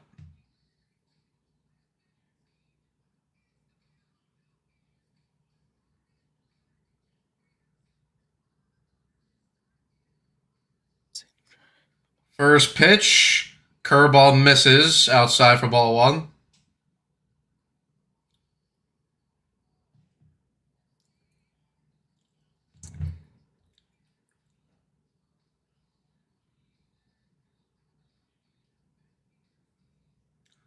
One zero. Fastball clips the zone for strike one. Oh, there's a Ford ad behind. There's a Ford ad behind the home plate. I didn't realize that. It's destiny. It's good luck, unlike the garden, which is jinxed, right? The 1-1 pitch is fouled away.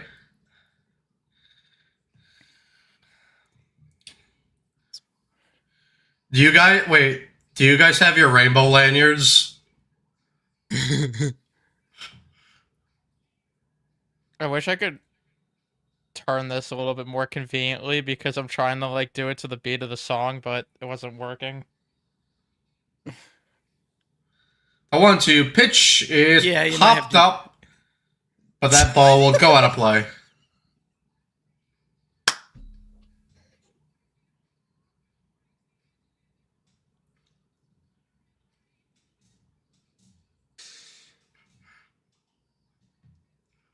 This is what happens when you give a championship to New York.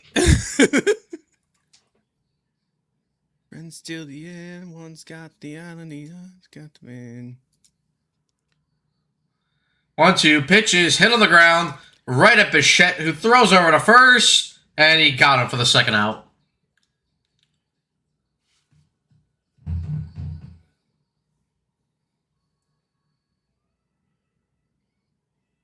Ah.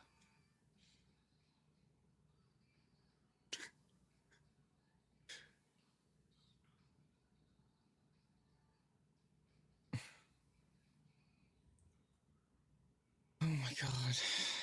Why did shot? Oh, look at that. Look at that. You see that? First pitch. Leon goes around for...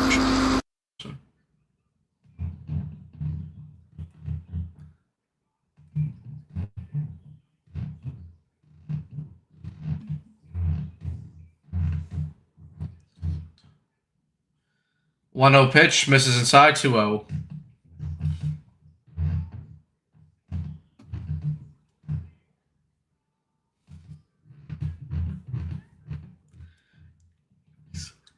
delusional, man. 2-0 pitch is fouled away. 2-1. Here we win it all. Rainbow Win lanyard. at the mall.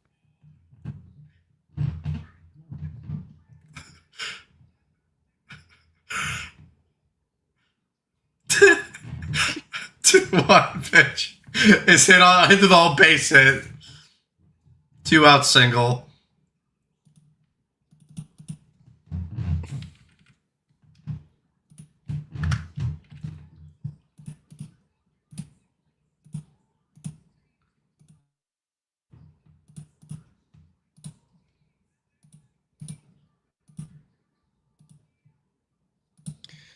It didn't insult her enough.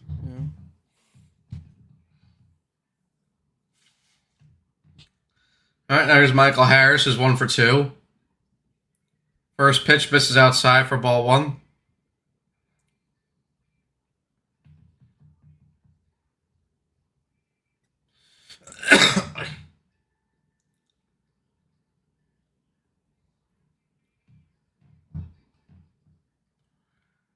One 0 pitch misses for ball 2.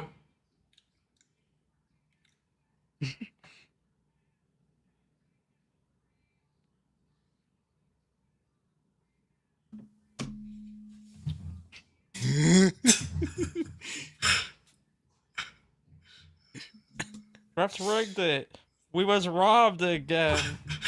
2-0 pitch misses outside 3-0.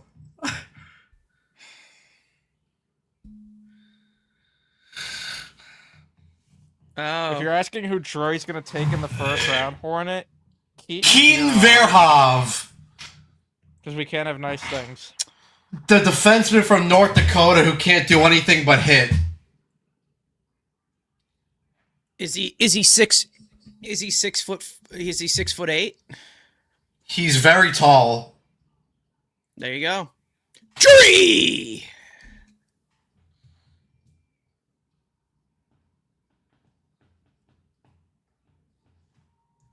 Oh, Ritter going to the Phillies. Interesting.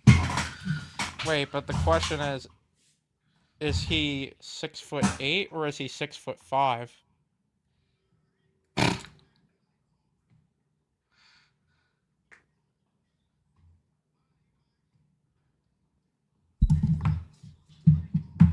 So another true, but then that actually would be my NHL comparable for him.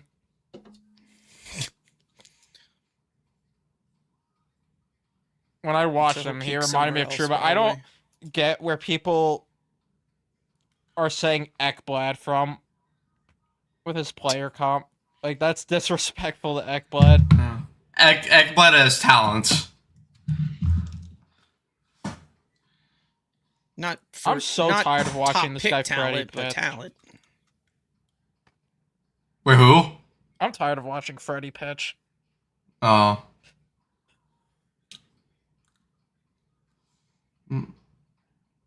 Dubon now hitting. He's 1 for 2. He's behind the count 0-1.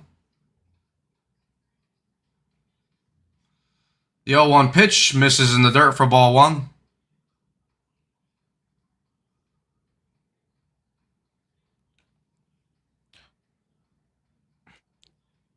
Well, the good news is, though, that according to a certain Twitter user, the Rangers are going to draft Vigo Bjork because Brunson won a chip for the Knicks, so that means the Rangers are going to draft Vigo Bjork now. The 1-1 pitch is hit on the ground. Beatty flips it over to second for the final out. I thought he overthrew Semi in there. He's the Beatty, though. He would never.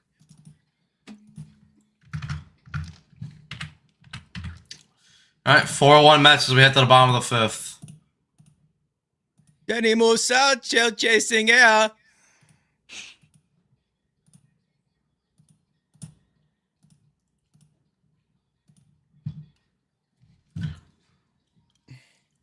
Kakko hasn't even excelled, Kakko had like a really. good stretch after he was traded, but he really sucks. Yeah, he hasn't really. Kakko's not even been good in Seattle. He had like a good first month. To be honest, nobody's really been good in Seattle. Kakko just sucks. Not good. Yeah, Kakko's not good. At But least he has was the his former teammate. scapegoat. At least he's got his former teammate Ryan Lindgren on a, what was it, 4x4. What did he get? What did Lindgren get? He got a I don't know, ridiculous contract. He got like 4x5 or something. I don't know.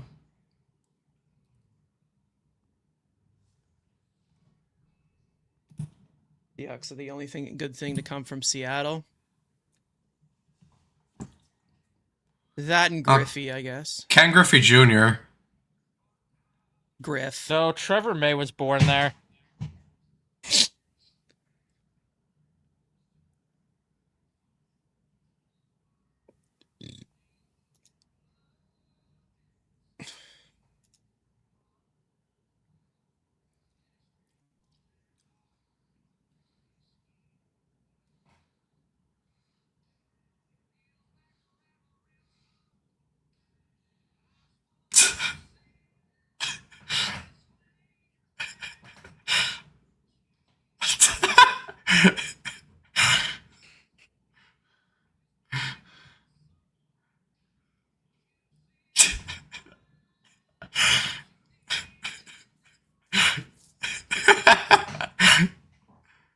Here's AJ Ewing. Here's 2 for 2 with a double, a single, a run, and RBI.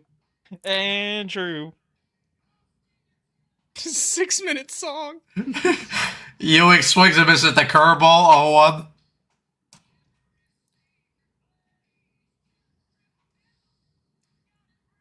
How come they barely clean the bathrooms at MSG?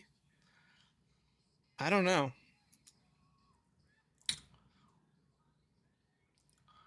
The 0-1 pitch is hit in the air, out to right field. That ball will carry, and it's going to sail out of here. AJ Ewing with the solo home run. It is 5-1 Mets here in the bottom of the 5th. His second home run of the season. You know, that's just so poetic because he shares the last name with Patrick Ewing, and the Knicks just won. Isn't that neat? How cool is that? Why'd the song stop? Because there was too much going on. I think we were overstimulated. And there's the Spider-Man mask. Triple shy of the cycle. He is a triple shy of the cycle, actually. And he could get it. He's got the bolting speed. All right, now here's Semien, who hits that ball out to center field. That ball will also carry, and that ball, wow, what a catch. Oh, wait, no, he didn't catch it. No, he didn't catch it. Solo home run, Marcus Semien. It is 6-1 Mets now. Money Mike almost stole it. Semien's 9th home run of the season. Back-to-back home runs here. On back-to-back pitches as well. Corny. I was intentionally trying to be corny there. The fucking superstitious Rangers fans. Oh my god! Oh my Semien god, it's thumb point. 94! Semien thumb point OJ there. died and he was arrested the same year. Oh, Yeah, he it was in his dropped glove and he fell out, yeah. Thanks for the assist, Harris. Gotta be like Mike. I was about to call him a fucking sweat there.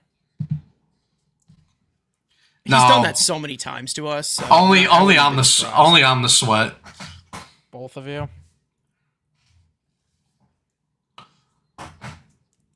This fucking song, dude. Dylan Dodd will come in for Bryce Elder as his day is done. He's given up 10 hits in 4 innings. Go fuck yourself. And of course, you got to bring in a new pitcher to plan against Beatty because Beatty is the killer of the lineup.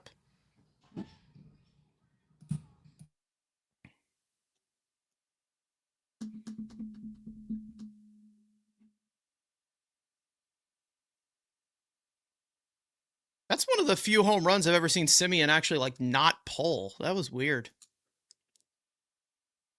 But hey, 10 points, my man.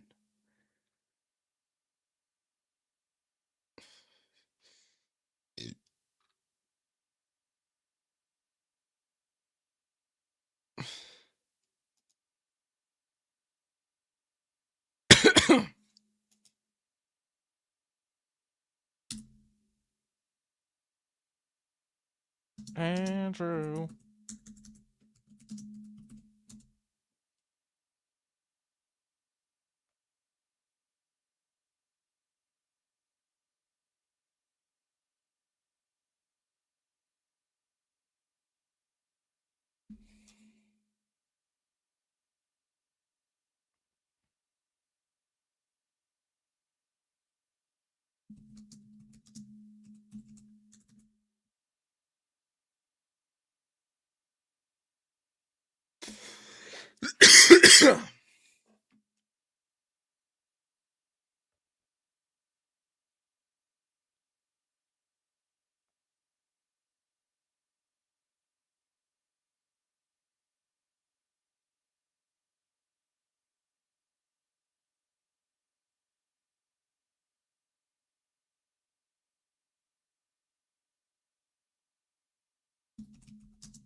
All right, back here.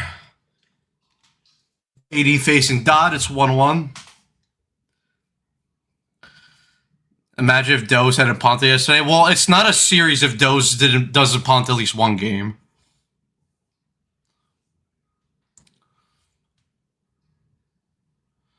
The 1-1 pitch misses down and away for ball 2. Beatty is 2 for 2 today. He's 2 for 2. He's arrived. He is so here. 2-1 pitch misses down and away for ball 3.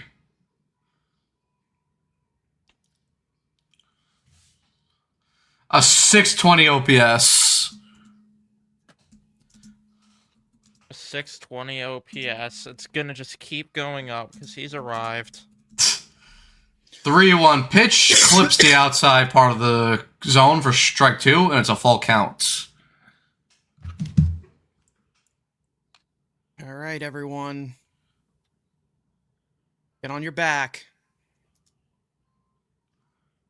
3-2 pitch is foul back again. She wanna go viral. Get on your back.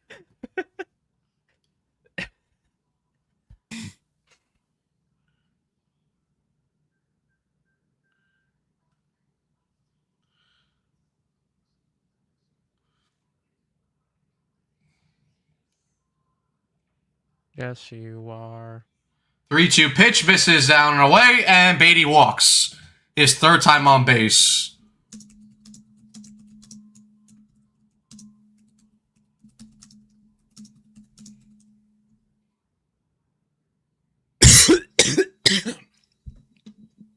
You're such a dingus, you know? Belly rub, belly rub.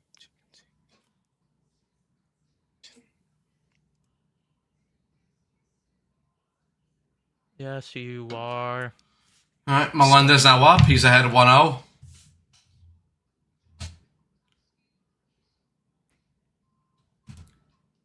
The fact that this song is allowed to be made. The 1-0 pitch hits the bottom part of the zone for strike. Oh, Melendez will challenge, but He ain't getting it. that's not going to get overturned. All the love.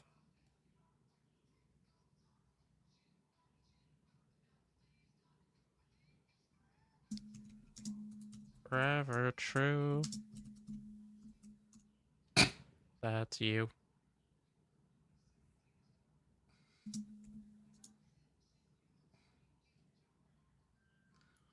One pitch misses outside for ball 2.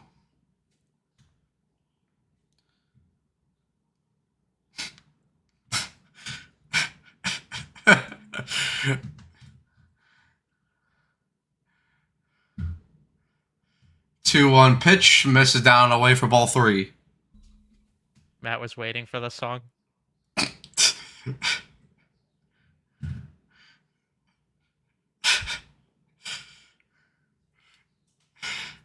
Zeno Perez warming up in the bullpen. 3-1 pitch misses outside for ball 4. Back-to-back walks here for the Mets.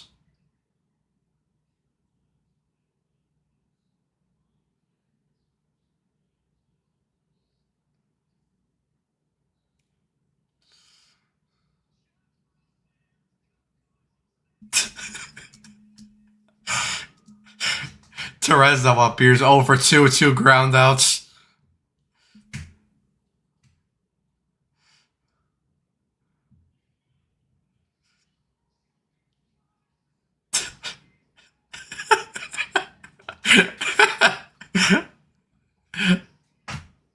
First pitch to Torres, and he hits that ball right on the ground to Riley. Flips it to second base, over to first, double play.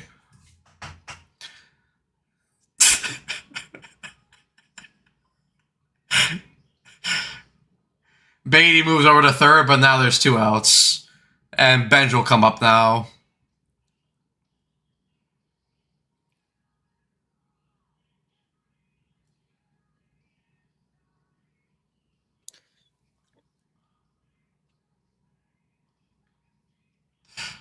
One-two pitch, swung on a miss for strike 1.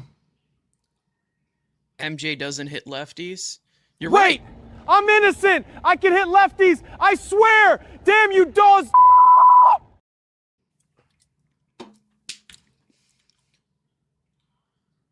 0-1 pitch. Benj swings through that high fastball again, and he's now down the count 0-2.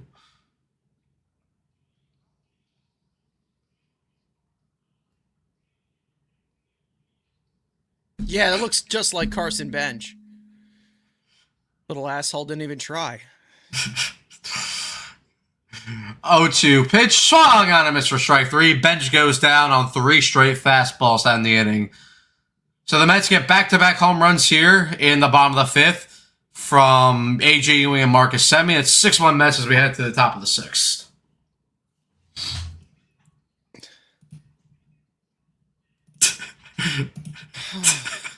What the memories, man. I remember it like it was just yesterday. It might have been just yesterday, honestly. After the next win, celebrate, right? Yeah, well, ever since Chuck's passing, it's been difficult to deal with a ghost. Like-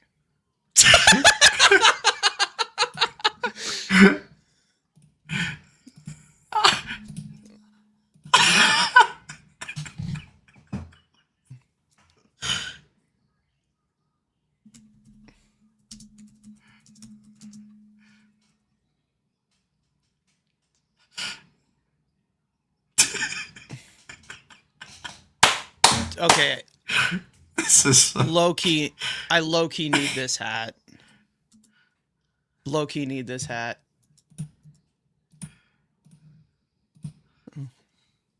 oh, that's a good hat. I know it reps Philly a little bit, but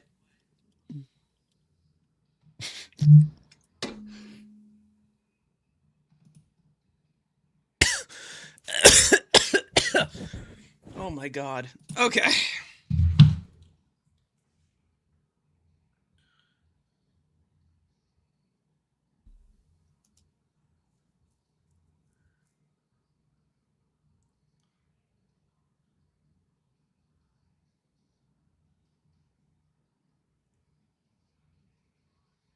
Nats ahead 6-1 at home against Seattle. They're in the bottom of the 7th.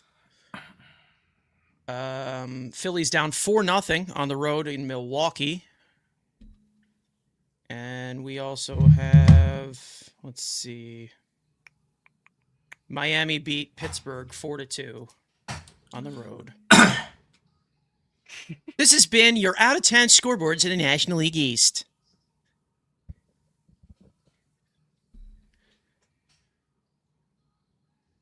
There's Semien. You could really feel the passion in this song. Why do you think I'm sweating right now? All right, Perez will come in to face Matt Olson. First pitch hits the knees for strike 1. They've been using this dude a lot. We need a Chuck Norris version of that picture. 0-1 pitch, misses down and away for ball 1.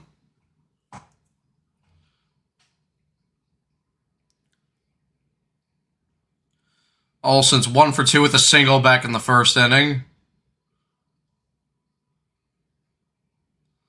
The 1-1 pitch is fouled away.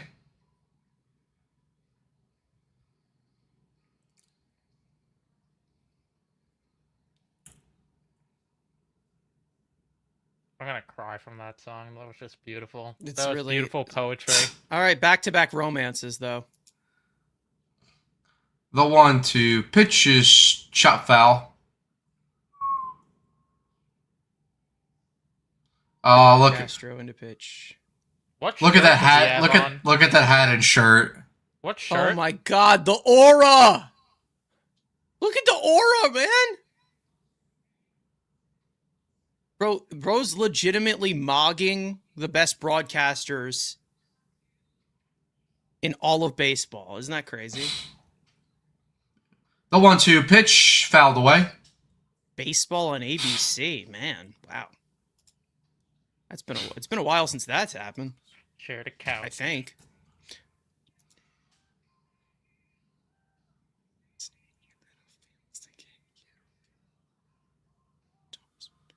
The 1-2 pitch is hit chop foul up the first baseline. I'm about to crash a World Cup party with all my Knicks gear. W. We did it, man. We actually fucking did it. I earned this. 1-2 pitch fouled away again. Up. Winky face and yup.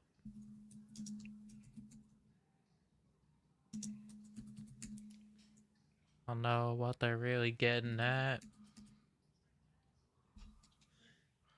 The 1-2 pitch misses down and away for ball Got 2. each other's backs and fronts and sides, exploring territories where the sun don't shine. Feelings they can't get rid of. Looks like a golden dildo on his shirt. Are we calling the Larry a golden dildo now? 2-2 pitch fouled away again. Well, it brought us a lot of pleasure last night.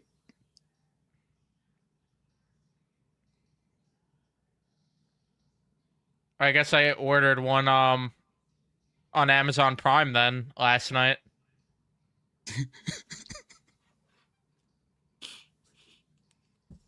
2-2 misses down and away, full count. Customized. It arrived just in time. Um, 3-2 pitch is hit in the air, out to center field. Ewing takes a couple steps in, and he'll make the catch with a first out.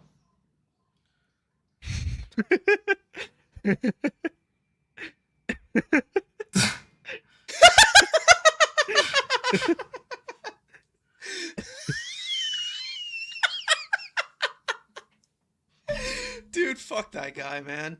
Don't actually fuck that guy, but fuck him.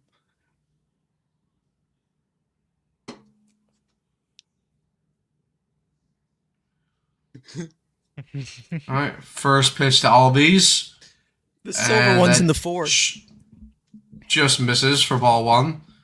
Or just misses his foot for ball 1. oh, this is my favorite part, the violin at the end. You'll never hear the end of this Beatty Day, Carson. Dude, the Knicks are the kings of the world right now. I could give a rat's ass.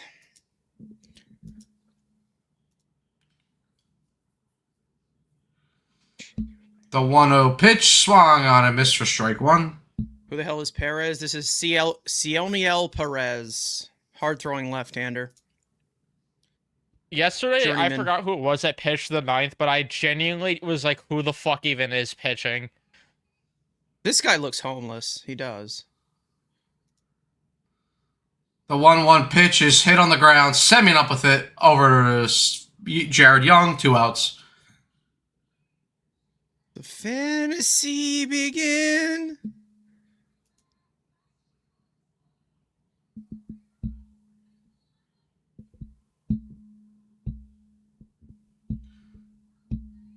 James Karinchak warming up in the bullpen. The biggest sticky stuff victim of all time, James Karinchak. This guy's still in the league? Yeah, I was surprised, to be honest. First pitch to Dom Smith is hit on the ground, right at Semyon, who comes up with it. Bad throw, and Smith reaches first base on an error. Fuck off, Dom.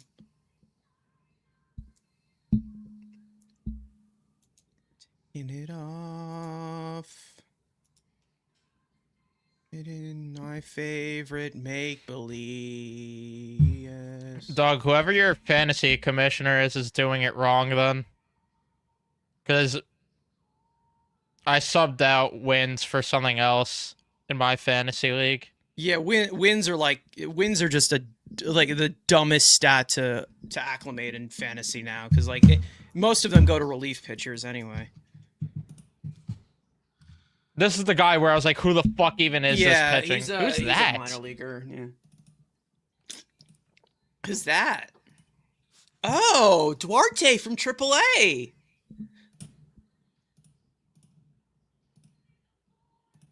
The Mets have a hard-throwing left-hander. Yep. Given and your infinite. Infinite. Hit add to cart. Manifest. I'm playing pretend. First pitch to Riley, misses down and away for ball one. Is there a reason why Peralta Riley's over 2-2 Papa. I'm gonna guess the up downs and the workload. He had a really rough first inning, so 1-0 pitch, and that goes to the backstop, and Smith goes to second base. and Big Belly Smith hobbles over to second. October 31st. Ray and I playing pretend. They need an opener for Peralta. He always seems to start very cold, yeah. But they need openers for pretty much everyone on this staff. 2-0 pitch, misses for ball three. Can we not do this? Like, come on.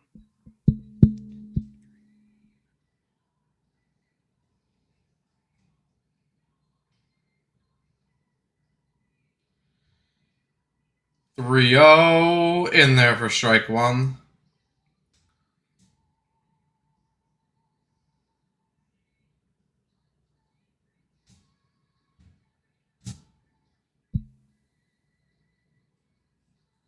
Eternal.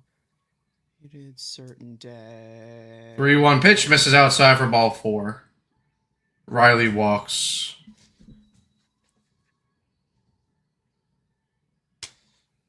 Here's the dose! I love the dose! Dose! Dose! Dose! Why do I feel like this is going to be a one-run game at one point? Here's Eli White.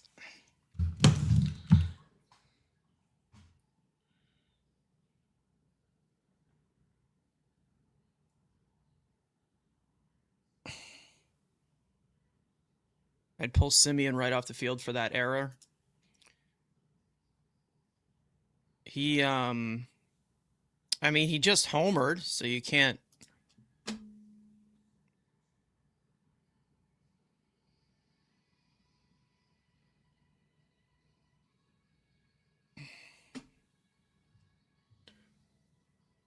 If they get an opener for Freddie, then you'd have to take him out in the sixth every single start. And he claimed he's a 6 innings pitcher after all. Yeah, I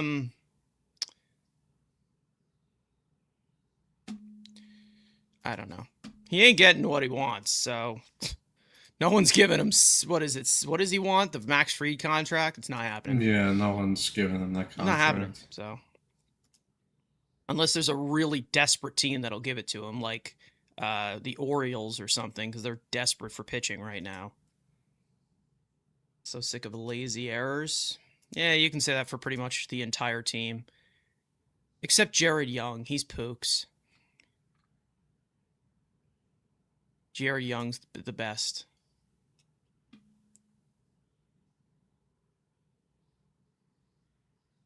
Don't believe anything Nightingale says. I mean, multiple sources have said he wants a lot. There's Mike Brown, the GOAT. Rowdy Tellez comes in as the pinch hitter for Eli White.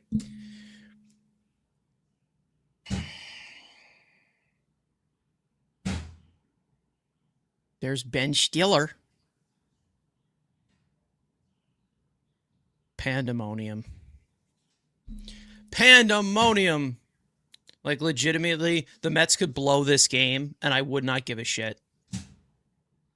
I deadass would not give a shit if they blew this game. They probably will. Who knows? But, like, you can't ruin my mood. It's impossible. First pitch to Tellez. Torrens, bro, get the...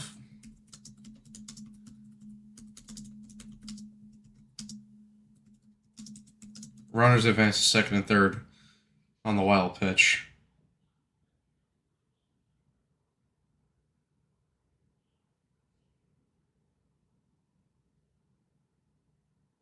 Yeah, good luck to Peralta. Yeah, I ain't given shit. And to be honest, I don't feel bad about it because I don't feel really bad about it because what's his name? They gave up basically nothing to 1-0 pitch is in there for strike one. a wild pitch.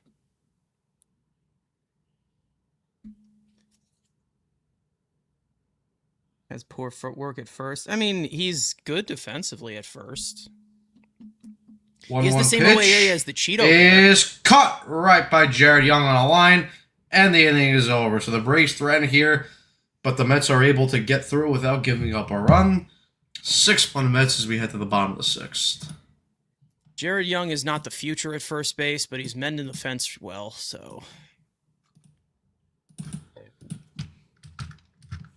He's mending the fence well if they see Clifford as a future piece to this team.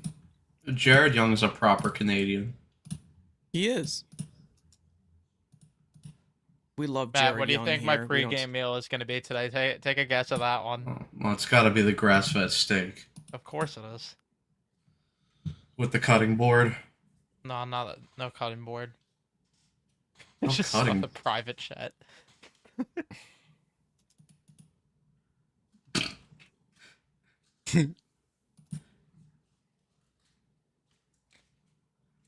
No, not tacos. Tacos would be fire, but not tacos. Can someone pull up a Mets staff ERA with Alvarez and Terrens? Yeah, no, Terrens, it's a massive difference. Hold on, I could probably pull that up for you. Mets.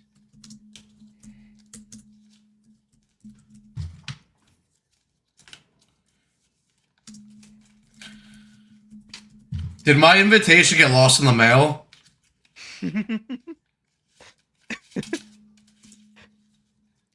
Bro thought he was going to be invited to the function.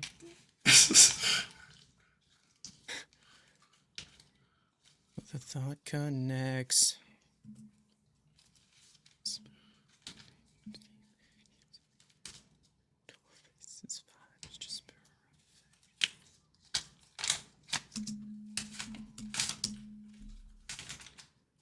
Mets pitchers this year have a 4.26 earned run average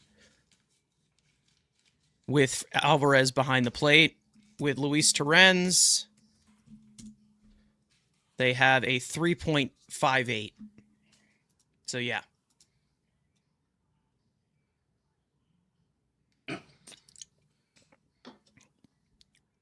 Why is he the starting catcher? He's not really the starting. He hasn't really been starting that much.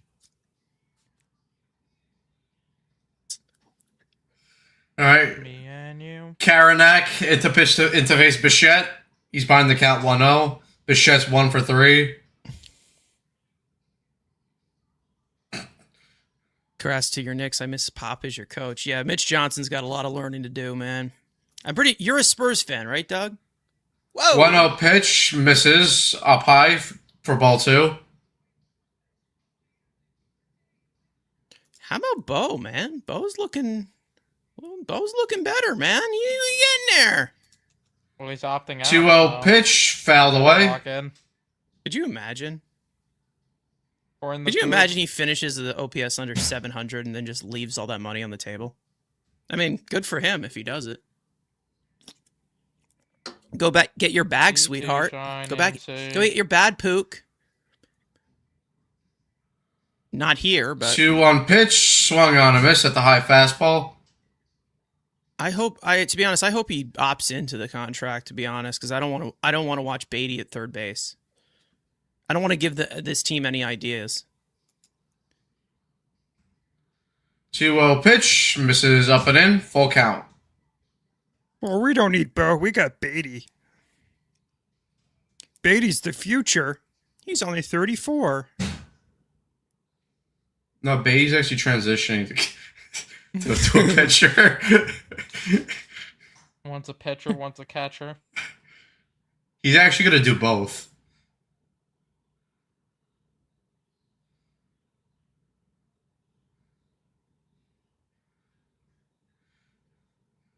Three-two pitch, and Bichette fouls that fastball away.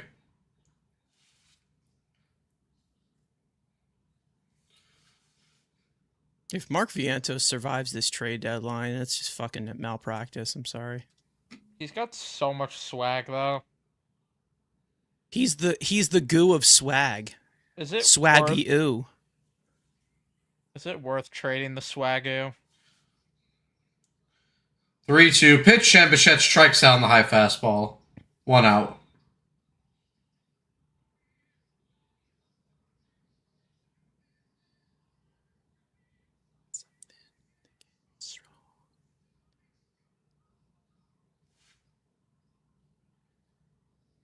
All right, now here's Soto. He's 1 for 2 with a single and a walk and a run scored.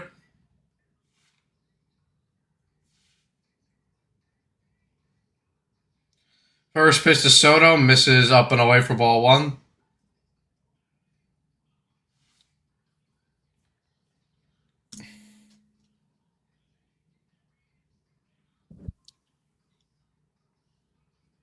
One 0 pitch, misses upstairs for ball 2.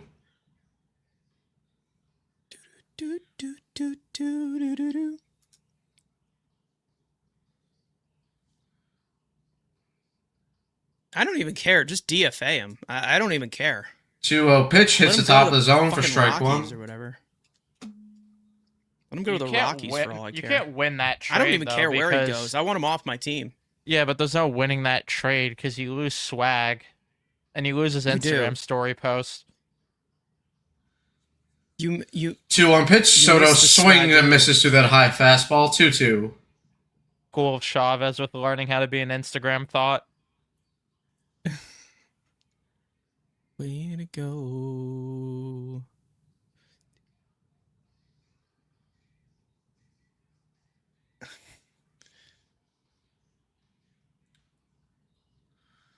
Two pitch. Soto takes that pitch inside the dirt. Full count.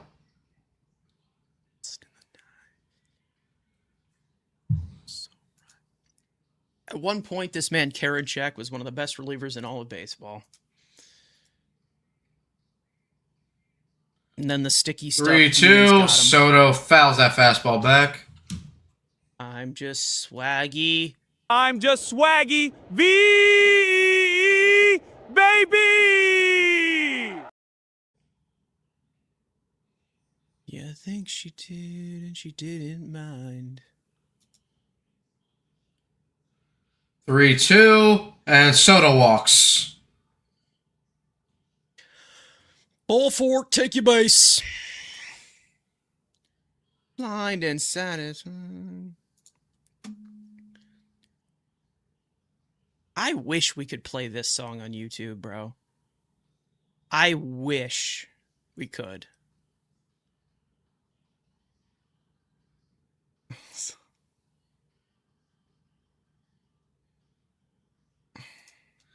First pitch to Jared Young. Misses up and away for ball 1. Bro, it's genuinely time to put all the baby Mets up for adoption. Beatty, Vientos, Alvarez, Mauricio, even though I think you're a fallen king. Might be time. 1-0 pitch is in there for strike 1. Like, can we put all of them up for adoption?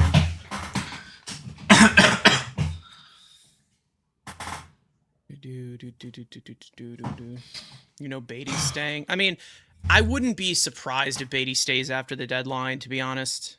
Like, I wouldn't be 1-1 surprised pitch. at all. Swung on a missed. But with Viento, it's got to go. It's got to end. It really has to. Like, we're done here. I don't know how long you can continue this on.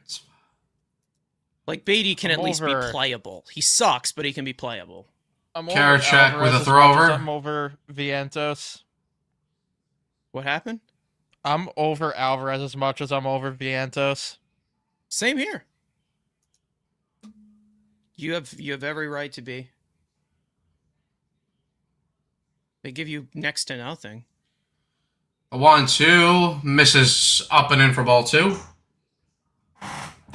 Like, tell me what Alvarez gives you that Luis Torrens can't give to you. The occasional home run every 15 days. He gives. I don't know what he gives. Woo! Soto is thrown out, and Jared Young also strikes out, so it's a throw him out double play. Throw him out, strike him out double play. The inning is over. To the top of the 7th we go, 6-1 Mets. He gives the best vibes.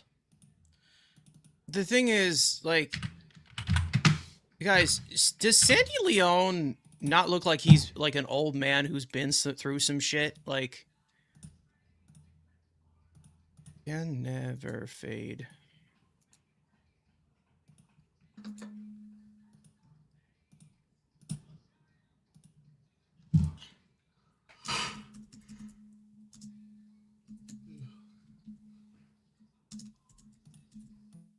This is why I'm so over the prospect hugging thing. It's just like, Yeah. it's so annoying. That's why when everyone was crying, like, even though Freddie hasn't been great, it was so annoying when people were crying about Sprout and Jet. Like, I'd rather you at least attempt to make a win now move. The problem is, who's the replacement catcher? I love Torrens, but he's a backup, and when he gets tons of playing time, he gets exposed and looks the same as Alvarez, if not worse. We pray Christopher Suaro can break out. Ben Rorvet.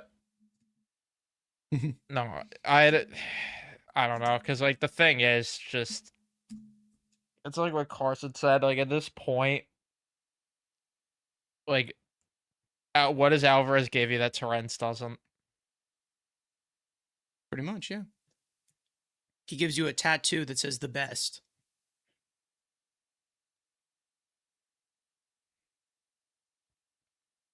I am the best.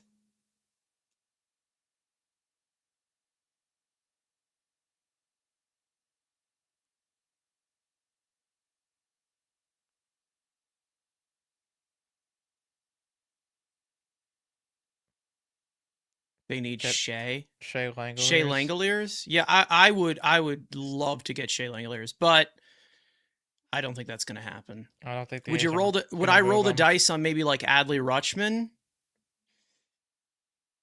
At this point, what's the difference between? He's been more of a consistent player. I mean, I was gonna say, at this point, offense what's from the a catcher is difference?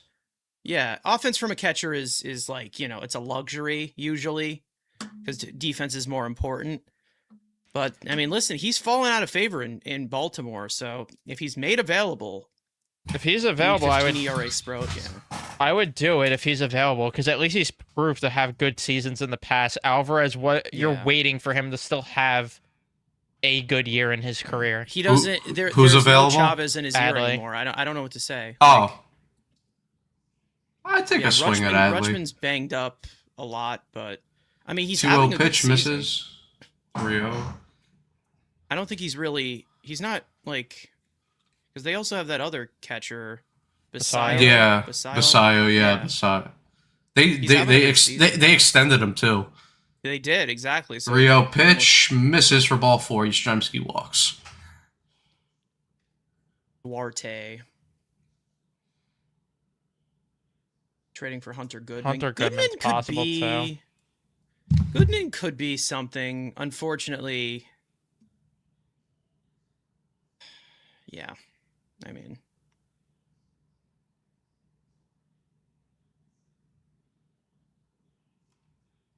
Here's Sandy Leon. First pitch in there for strike 1. I mean, I wouldn't We'll complain, see. because, like, at this point, if you're going to have a catcher that can't call a fucking game and catch, you might as well just get Hunter Goodman, who could actually rake. 0-1 pitch is fouled away. 0-2. I care more about the defensive side on with catchers. That's the thing. But when a guy is just that big of a liability behind the plate, it's important to the pitching staff. It really is, especially with the pitch comms now and the communication needing to be so, like, you need a good defensive catcher. 0-2 pitch is in there for strike 3. There you go. Luis Torrens is clearly the better catcher than Alvarez. The only thing that Alvarez has is his bat, which hasn't shown up on plenty of occasions. How about Logan O'Hoppe to me? Yeah, okay. He's amazing in his rehab. He goes, he's back. He comes back, hits a home run back from the injury list. Oh yeah, we remember this guy, and then he disappears. Like that. That's all he does. He'll have a good 1 week stretch every other month. Yeah. With Logan O'Hoppe, I would pass on that because to me, what's the difference between that and Alvarez? You're a guy that had one semi-good year where he hit for power, still was not getting on base a ton from walks. I don't know. To me, that's not really. Pitch hit on the ground, Bichette up with it, over to first, double play, inning over, or half of the inning over. We head to the bottom of the 7th. Hits in Syracuse, yeah, exactly. Yeah, Parada's hitting in Syracuse. It's but I'm just talking about the overall media hype. I was even talking about it on a few weeks ago when Alvarez hit 2 doubles in his first rehab game. You're gonna get the constant media rush of, oh, this guy's an amazing healer. Oh, he's playing so well, and then he gets back here. I mean, what the hell has he done besides a meaningless home run when we're down 7-0? What else has he done? He does it every time. And I'm sure he'll get hurt again.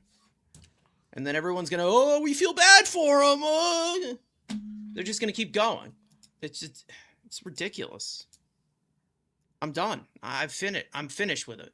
I'm getting real sick and tired of it. I want a bullpen. I want a competent baseball team in general. To me, though, if they're going to make a change at catcher, Shea Langoliers or Adley are my top 2 options. The other option I'd consider maybe is if the Dodgers move Dalton Rushing. But I don't even know then, because do you even want to bank on someone else again? That's the thing. You're just putting yourself back in. No, I want a proven guy. Yeah. Seen it too much with Dodger guys. They hype them up and then they go somewhere else and it's meh. It's actually fucking sad that it's been I've been on this planet for 23 years, and how many good catchers have the Mets had in my life? It's actually sad. They've had a few good catcher seasons. That's about it. Yeah. They've had good. They've had good individual seasons. Season here and there, but a consistently good catcher. Just. I mean, what, you didn't like Devin Mesoraco? Hey, no, I respected Devin Mesoraco. I respected that Linsanity run of Rene Rivera. I respected it all. Devin Mesoraco. That guy was such a jerk.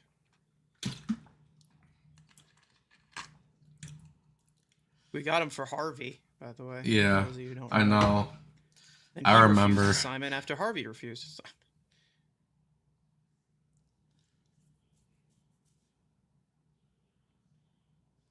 Yeah, I don't know where you could go for a good catcher.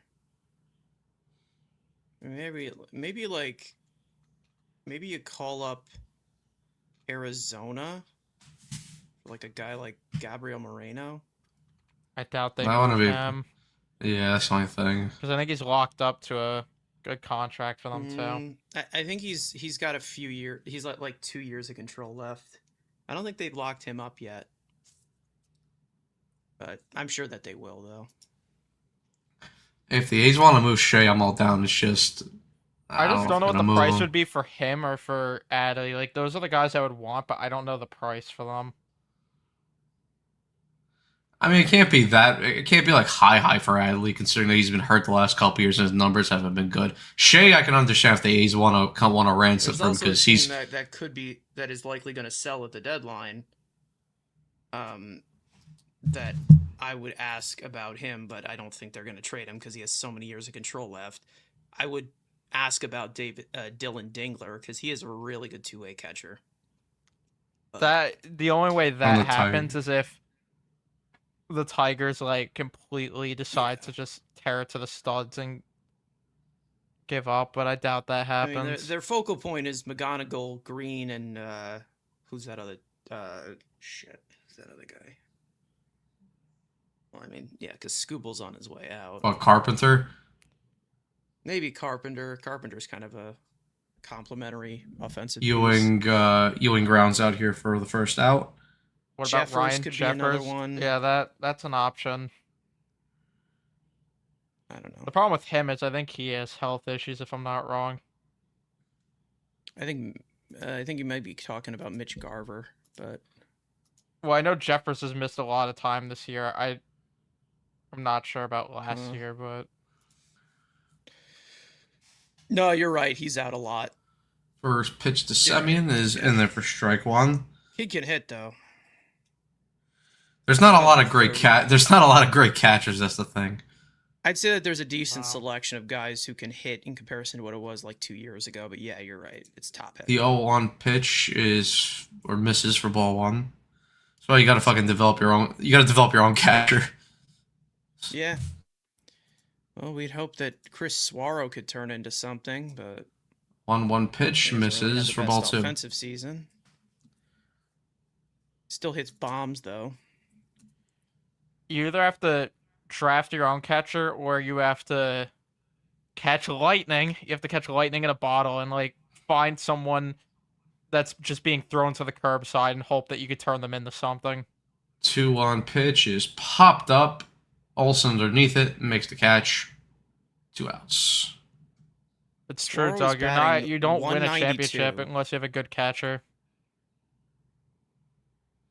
True. And now here's the mighty Brett Beatty up for his fourth AB. Well, the thing is, JS, I wouldn't buy on a catcher unless they have years of control right now. Like, Yeah. because I agree, there's no world where the Mets should be buying rentals. But if you're trying to sell the idea of, okay, we're gonna buy guys with control. If we go on a miracle run this year, great. If not, we try to bounce back next year. You could sell me on that, but buying rentals would be stupid. No, Personally, they I shouldn't don't buy even know where the rentals. fuck you go with this team. Like that's a different conversation as a whole, but Well, you have to call up. I don't you even- should call I don't up even- Baltimore and see if they could trade us Pete Alonso back because we made a mistake. So Even if they get back into it, I wouldn't even. I don't even well, want to buy rentals. if they get back into it, it would be because of Francisco Lindor willing his way. Like, let's be real. Yeah, but if they get back into it just because the team is constructed in a way where there's so many short-term contracts, I don't really want to buy rentals. I don't because you only could buy guys with control. There's no reason to buy rentals. That's what they should have done last year, though, too. Like, I will never understand why. I get that they really need the quantity over the quality at the time for relievers, but they really should have just made the all-in move to get Duran at the deadline last year. Yeah, and Especially if you weren't going to go all in to keep Diaz, like that to me is also where it's like, why'd you not just go in to get Duran? It's two because Beatty because walks. Stearns wanted his guy with Williams. Like, it was clear that he wanted Yeah. him. You're not wrong. Well, I mean, you still could have had Duran and Williams because they were interested in having both Diaz and Williams, so still could have had both. I think the second they signed Devin Williams, that Diaz was out of here. I think he was hurt by it. I really do. But hey, Then he then also he's hurt a a bunch of bitch. chickens in cockfights. So listen, Well, then he's a not my bitch. problem anymore. Not my problem anymore. The thing is, Doug, like, who was available at the deadline last year on the starters market? Like, that's always the point I go back to. I would agree, but who was even the best starter move last year?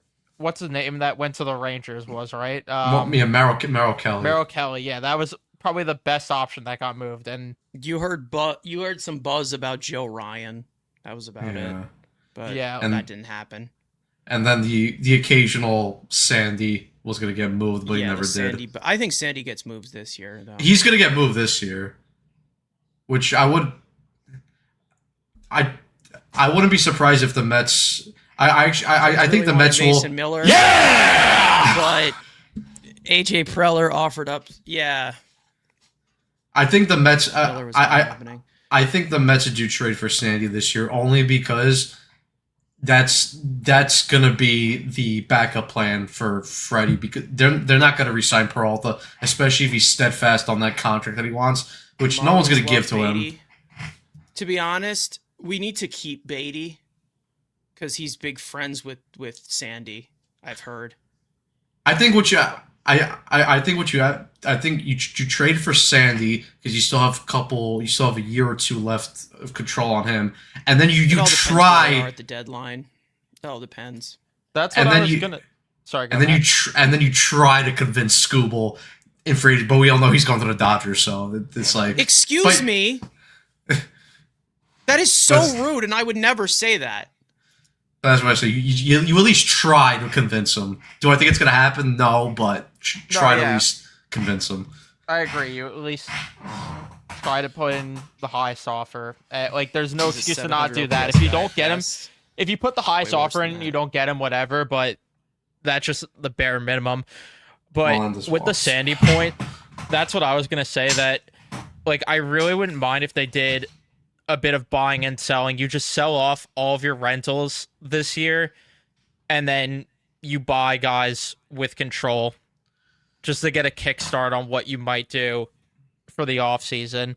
And just like you said, so you give a sign to Scooble, like, we're going to try to turn things around quickly. We're not blowing this up because we're going into a rebuild. Logan Webb could get moved. Well, that is the other conversation. where it's like, That's another guy. Yeah, that's the other conversation, though, that could go against my whole point of doing a bit of buying at the deadline. Is, do you wait for the offseason for more guys to become available, or do you empty the treasure chest a bit for guys like Sandy? I'm going full force at Scooble. So, like, I'll throw all the binoculars at him. My entire forward. To me, I want to throw I'm all swimming the, across every kiddie pool. to me, I want to throw all the binoculars at Scooble and another starting pitcher. Like, I'm tired of watching this team trot out the same fucking slop they have the past half decade now. what about McGill gonna be back next year? Oh, fucking wonderful. Yeah, another year of Tyler McGill. Magoo! We're going to keep David Peterson around. Like, I can't No, but fucking do it. Peterson's gone. Peterson better be Holmes gone. is That likely was- gone.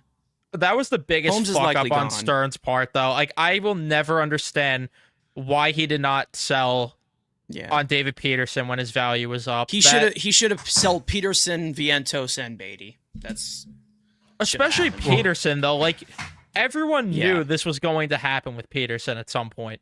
1-2. Torrens fouls it off. I guess he Yeah, saw his depth. Holmes they should sell on because he's gonna opt out Holmes either is- way.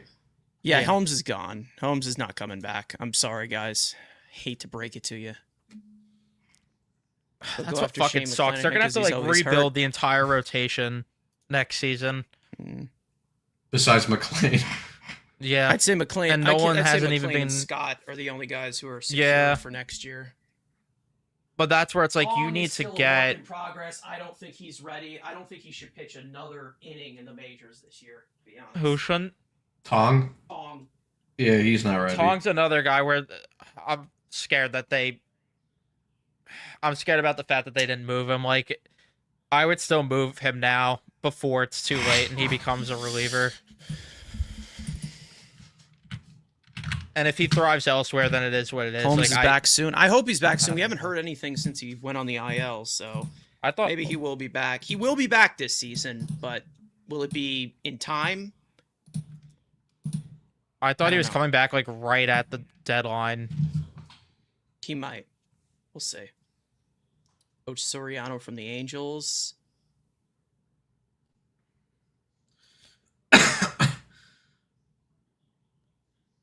Soriano's pretty nice.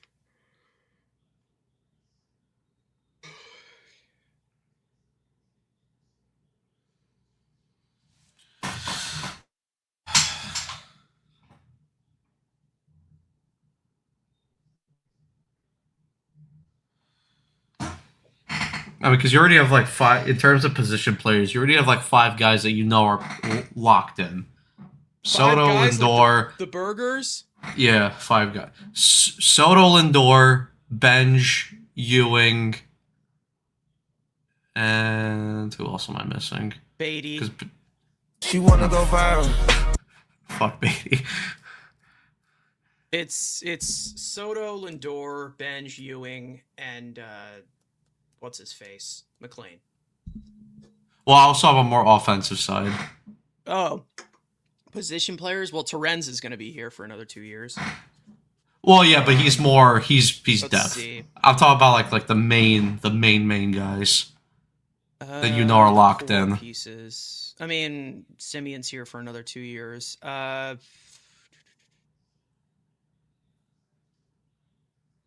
see.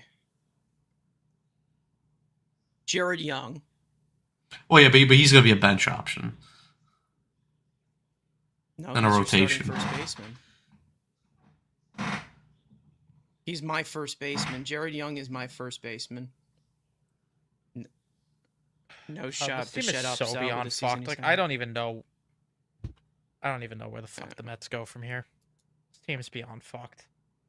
It's crazy because we say that and then they end up going on a run. It's like because I remember doing that in 2024. We're like, okay, if I remember saying I'd be like, oh, well, if Nimmo or Lindor want out because we are failing so much, I'd be fine with it.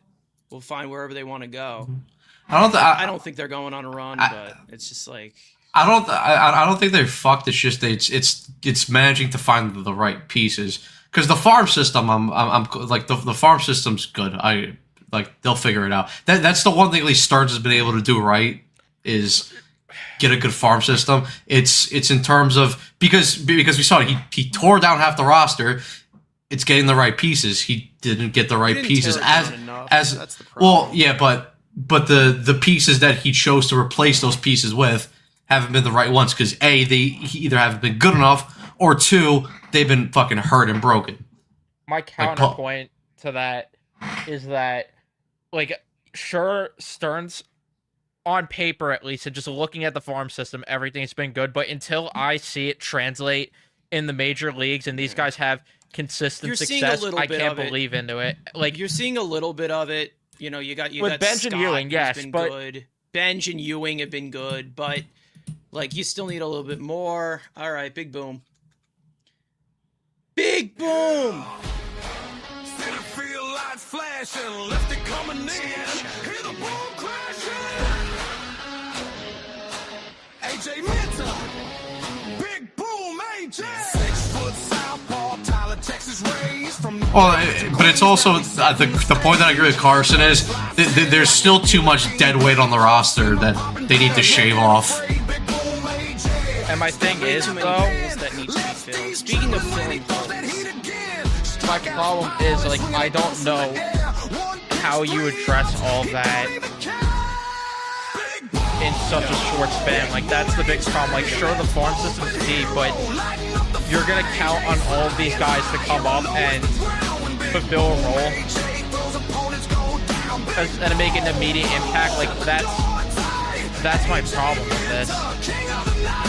what they're looking at is the nucleus of Lindor and Soto to be have a bunch of. Listen, I'm not saying it's a good plan. I'm just saying that's the plan right now. No. Like, I know what the plan is. It just, my problem is I think it's way too bold of a plan. Like, I don't agree with the plan, and I just don't know how you're going to get this team to be a true World Series contender, like, in the semi foreseeable future. Like, sure, maybe this team could get back to playoff contention, but World Series contention, there's so much that has to be addressed where it's like They need back-to-back years of playoff appearances first. yeah, Unfortunately, and that's I the know thing. people It's like want a title. I don't right even now, know how you but get to that. Like that Yeah, for in a few years. Like that's everything that touch just turns to shit. I mean, a problem. It's just I have no idea, no clue. there's too much Who shit. knows? With that being said, we need to fire the guys. This is the thing, but we do this Yeah. every 2 years. They do this, and they get another fucking moron to replace them. Like, they don't hire the correct people at all. So, like, yeah, if you want to fire Stearns, go ahead and fire Stearns. But like, who is going to solve the problem? Like, people will continue to haze the problem. They will come up with zero solution. Like, oh, AJ Preller, he's locked in with San Diego. Billy Bean, he already said no. Epstein already said no. He has his own island too. So he's got a lot to deal with. He's running for mayor. I mean, Olsen strikes out. there's just nothing like, No, it's I'm so done saying, it's like, oh, Stern's got to go. He's got to go. That's it. Okay. What's next?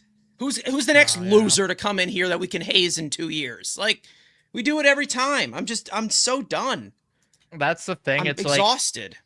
as much as I don't love the plan wanna go viral. Stearns, it's like, what is your alternative? Because if you bring in someone else, no one's going to be able to fix this for the foreseeable future No. either. It's like, what are you There supposed is to do? no. It's just you just keep going. You just like, oh yeah, just keep spending and spending and spending, and it'll end up being the wrong fucking guys. Yep. Well, the only It saving doesn't even grace. it does not the- matter. The only saving grace is you're locked into a group of guys that are not locked down for long term. That's the only thing. So at least you have flexibility with the roster. That's the only saving grace. That's the only thing. I don't know where you really just completely turn this around. Like, oh yeah, this is a sustainable winner. This is the East Coast dot. Like, how do you do that? How exactly No, do you do that? There's literally no path. Like Tell I me. said, Like, for all the genius fans that tell me constantly, oh, Stearns has to go. This guy needs to be fired. Tell me a solution then. well, Like, the this is solution that they problem with want, me.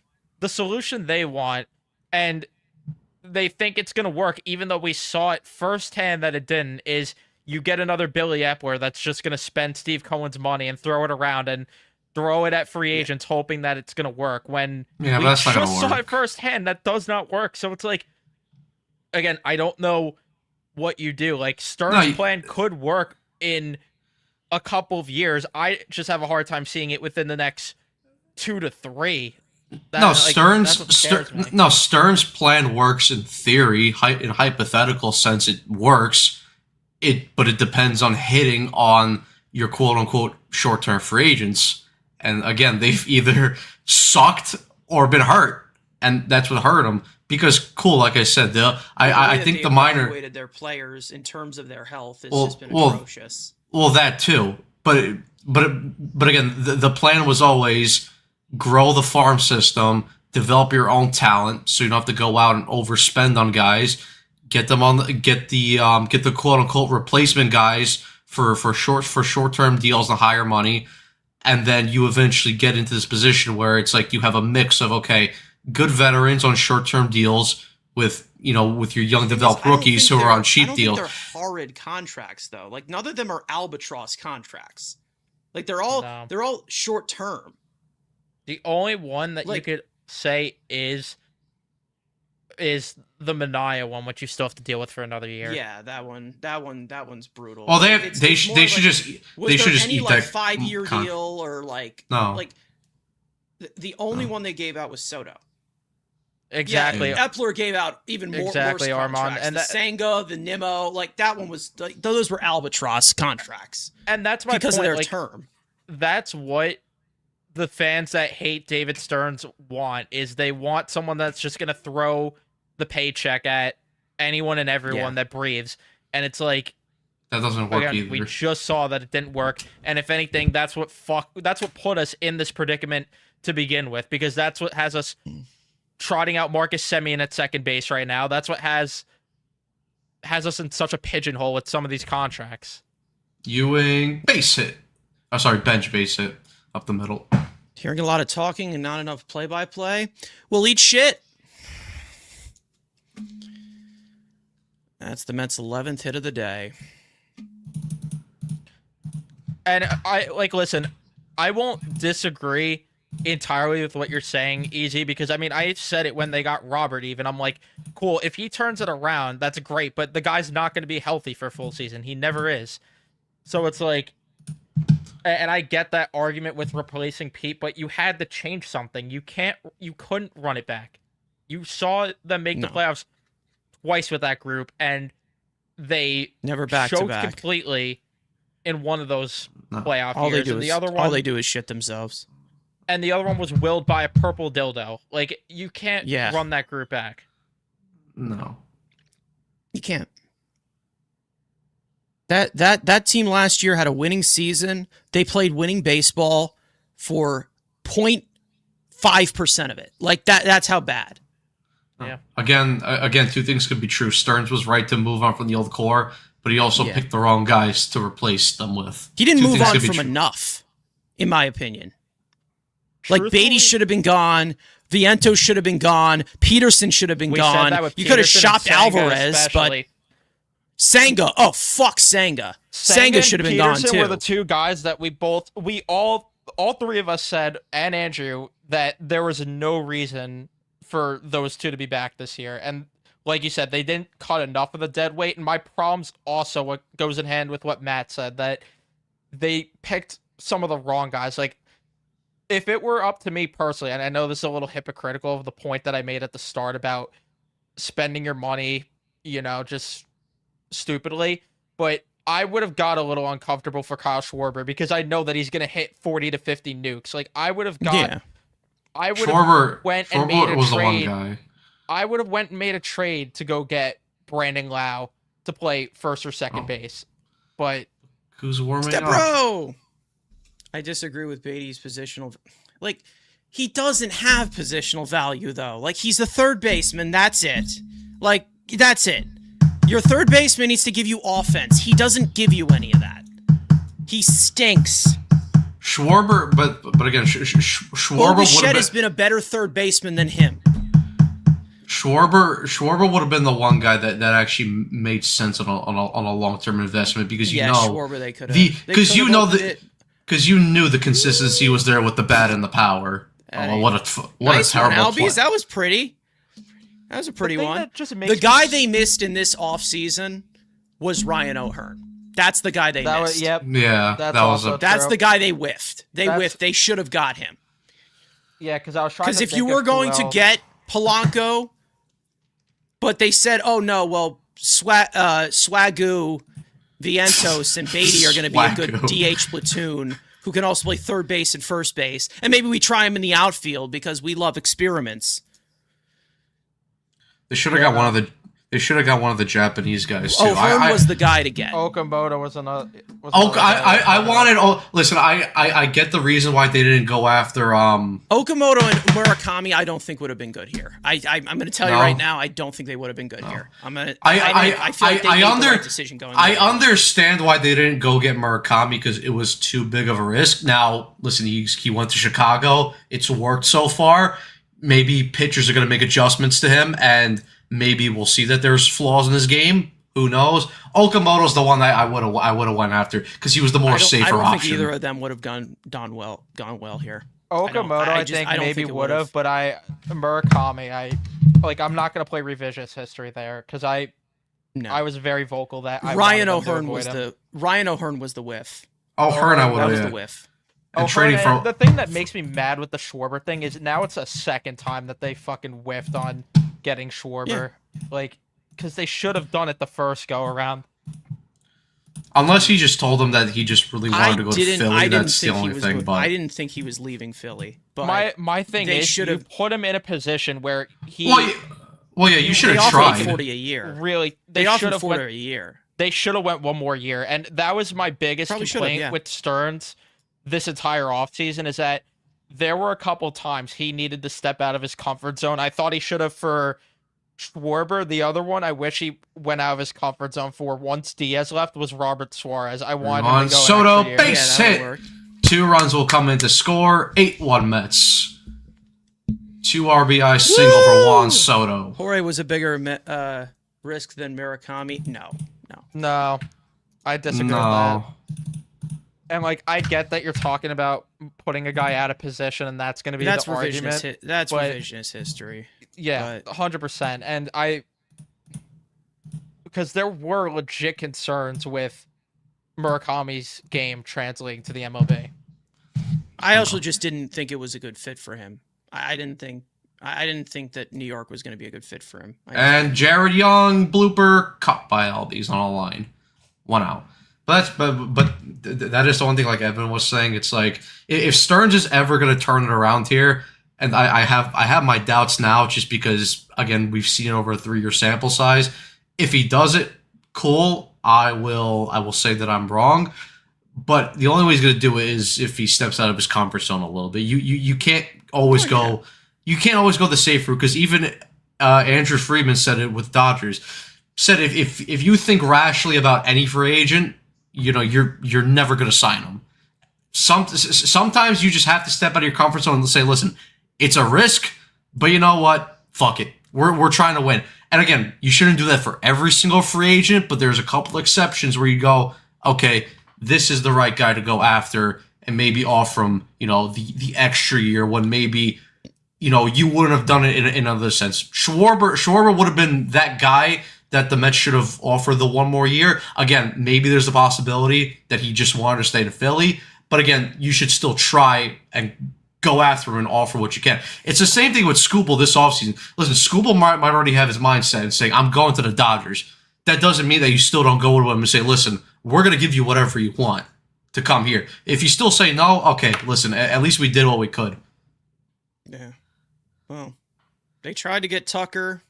Bro ran from the grind. Well, I mean, Tucker, it's yeah, not that's gonna try or not anything. No, they offered him. I don't Honestly, know. kind of dodged. There just still seems like there's something missing with the way that they approach this thing. That's the thing. Max Fried too. Max Fried, I wouldn't have given that. No, contract. that was I'm no. not giving Max Fried that deal. And like, we all are in agreement with the Max Fried contract. We were at the time too, that he'll be good the first few years, but the end of that contract's going to be an Pitchers are a albatross. little bit different, but more about the bats. And I get what you're saying, Easy, but my thing is, like, you go the extra year and slightly the extra mile in the blue forward just to make sure you have a chance to potentially poach Schwarber from Philly. But they didn't even do that. Like, I get wanting to only shop and get aggressive in the A-tier free agents, but to me, I think that was a miscalculation by Stearns, that I think Schwarber was an A-tier level free agent, despite his age.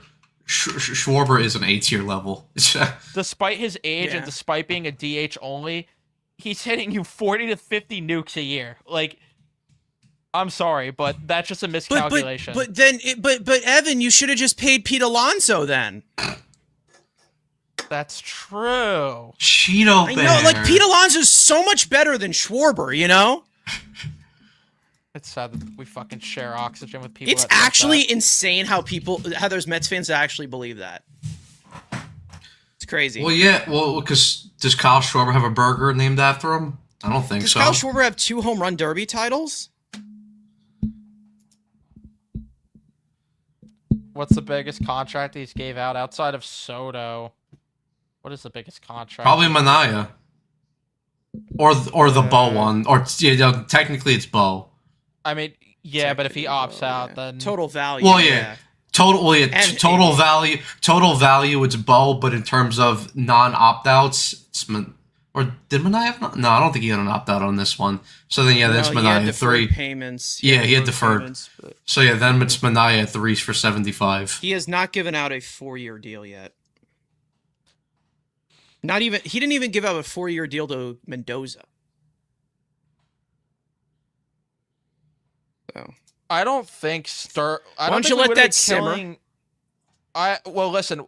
I know the three of us would not have been killing Stearns if Tucker was not working out here, but there would have been Met fans that would. But the three of us, I'm at least speaking for myself, but Oh no, because I wouldn't have gave Stern shit if Tucker didn't work out here because you had to go for him. No, he was the biggest free agent on the market. Like if the guy doesn't perform, it's like last year when when Soto was underperforming. No one was blaming Stearns for Soto underperforming. It was just Soto No, didn't they have a were good start. no, they were when he woke up, they were saying, "Oh, it wasn't even Stearns that did it. It was Steve Cohen." That's what happened. Damned if you do, damned if you don't. Like that's how the mindset will continue to be with Stearns until they actually win something. Or he gets fired. We traded for good arms and they became ass. Yeah, like, I mean, Gregory Soto is ass. Like, Yeah. Gregory Soto sucks. But it's like Tyler Rogers was one of the best relievers in all of baseball at that point. Ryan Helsley just forgot how to pitch. Oh, He Helsley forgot how to was pitch when he just- came here. yeah, Halsey was fucking that. I don't understand that one still. That dude How's he just even stunk. how's he even been doing in the Baltimore? I haven't looked at his numbers. He does have Cheeto Bear with him, so That's true. probably amazing because he's a really good leader. Oh, he's in AAA right now. He is.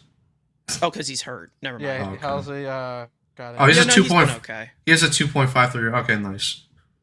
He's been good, but he hasn't really pitched as much. UCL's. But that same argument, like we said, if Tucker came here and he would have underperformed, like we wouldn't have blamed Stearns. It's the same thing. Like I know we all hate the guy's guts in Drury, but it's like we always say, or like Evan always points out, it's like 2023. You can't really hate Drury because he went all in and got all the guys necessary. The team fucking underperformed and they fucking flunked out of the playoffs. The other years, sure, blame him. 2024, when you fucking get Jack Roslovic and Kaden. Wenberg, yeah, King Tarasenko, Mikola, Okay. Yeah. Mott again. Nicola. You know, it's Weaver was just- a good pickup. It's just the the players surrounding those guys were a bunch of little fucking cunts and bitches. That's Jacob Trouba.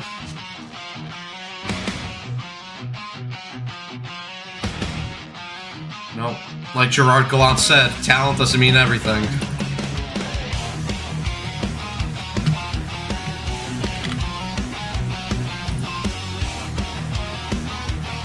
Razadon to close this one out.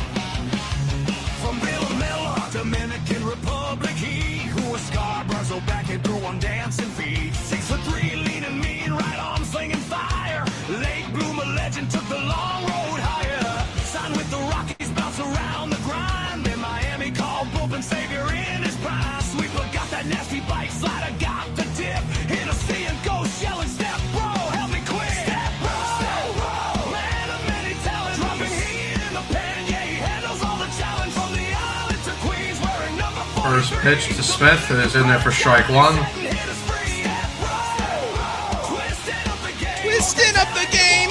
Forever bringing flame. Who was Scarborough's plan when 0-1. Pitch misses downstairs for ball one. everything's just fine?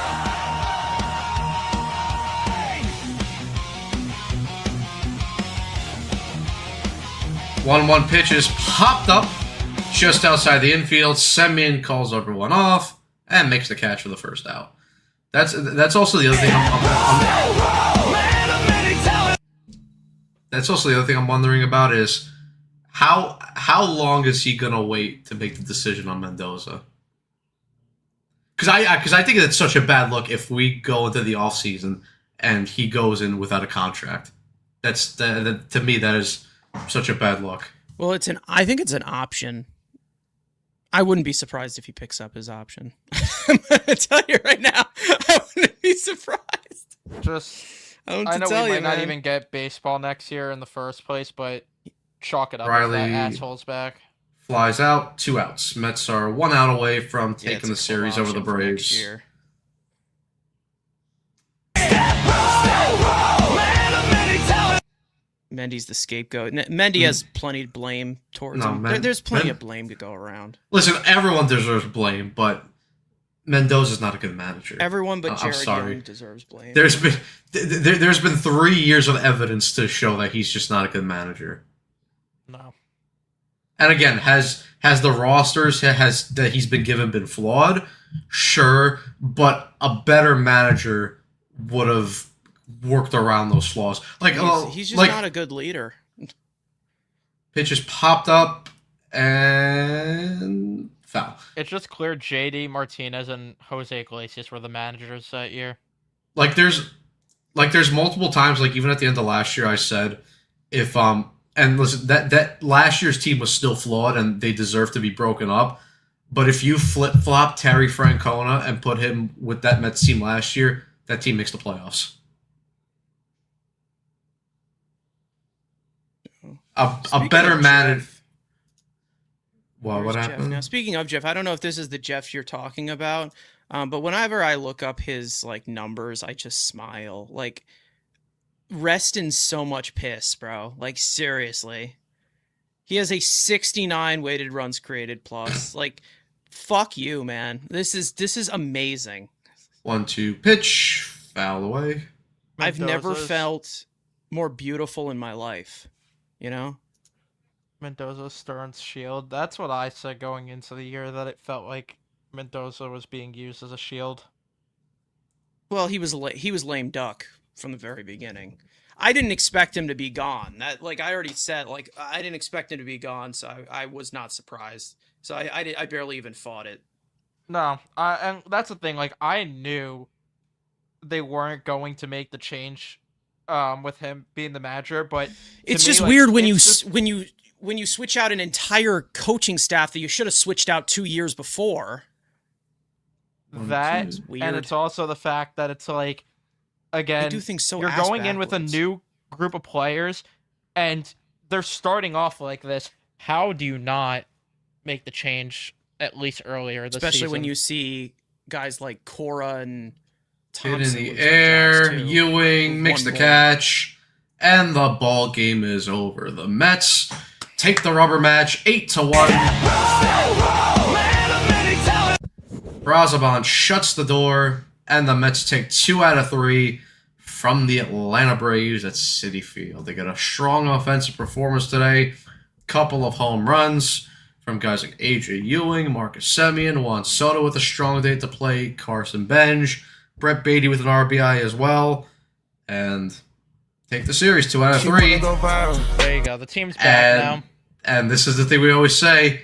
Cool, you take a series against a good team. What are you going to do next series? Because they go to Cincinnati now.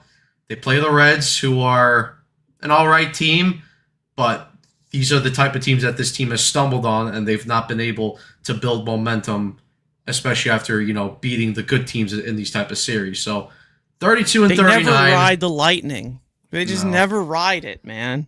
There's 7 games under 500. They're about... What are they? Now they're 4.5 games out of a wild card spot. So, listen, you're in touching distance. Or, actually, now there's... Oh, no, let's get updates. So Touching. yeah. Yeah, now you can I'm trying to make this outro so physically impossible for you right now. Now you could forget everything we spoke about the past few innings. They won a series against the Braves. Yeah. World Series is back on. We're done. You go. You're the worst. So, We don't know anything. So they're 5 games out. Listen, again, it's all about building momentum. If they want any chance to make the playoffs, go beat the Reds. Sweep them. Go If take they 2 out want of the 3. seal of approval, But again, it's what we've been talking about with this team. Or their main problem this year is consistency. I know the roster's been flawed. Guys have been injured. Guys have underperformed. But let's be honest, this team has been inconsistent throughout this whole year. If they want to turn it around, you got to fix the inconsistency. That's really all they can do at this point. But I mean, but yeah, this is listen. a statement series win. It's only a statement series if they build on it, because if you fucking go to 7 games. Cincinnati, if you go to Cincinnati and lose a series, then this win doesn't mean anything. It's like when when they beat the Yankees, they took 2 out of 3, and then what? They lost. Who they lose that series after to the Yankees? After It the was someone, Yankees I don't series, know. they They all lost go- to they all kinda just Washington, blob right? Or together. they split Yeah. with Oh yeah, Washington. yeah. They split with Washington.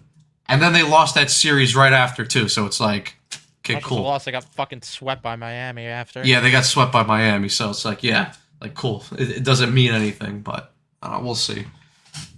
Whatever happens, happens. That's our mindset right now. guys Oh! Podcast tomorrow, likely 5 o'clock, since we have what is it called?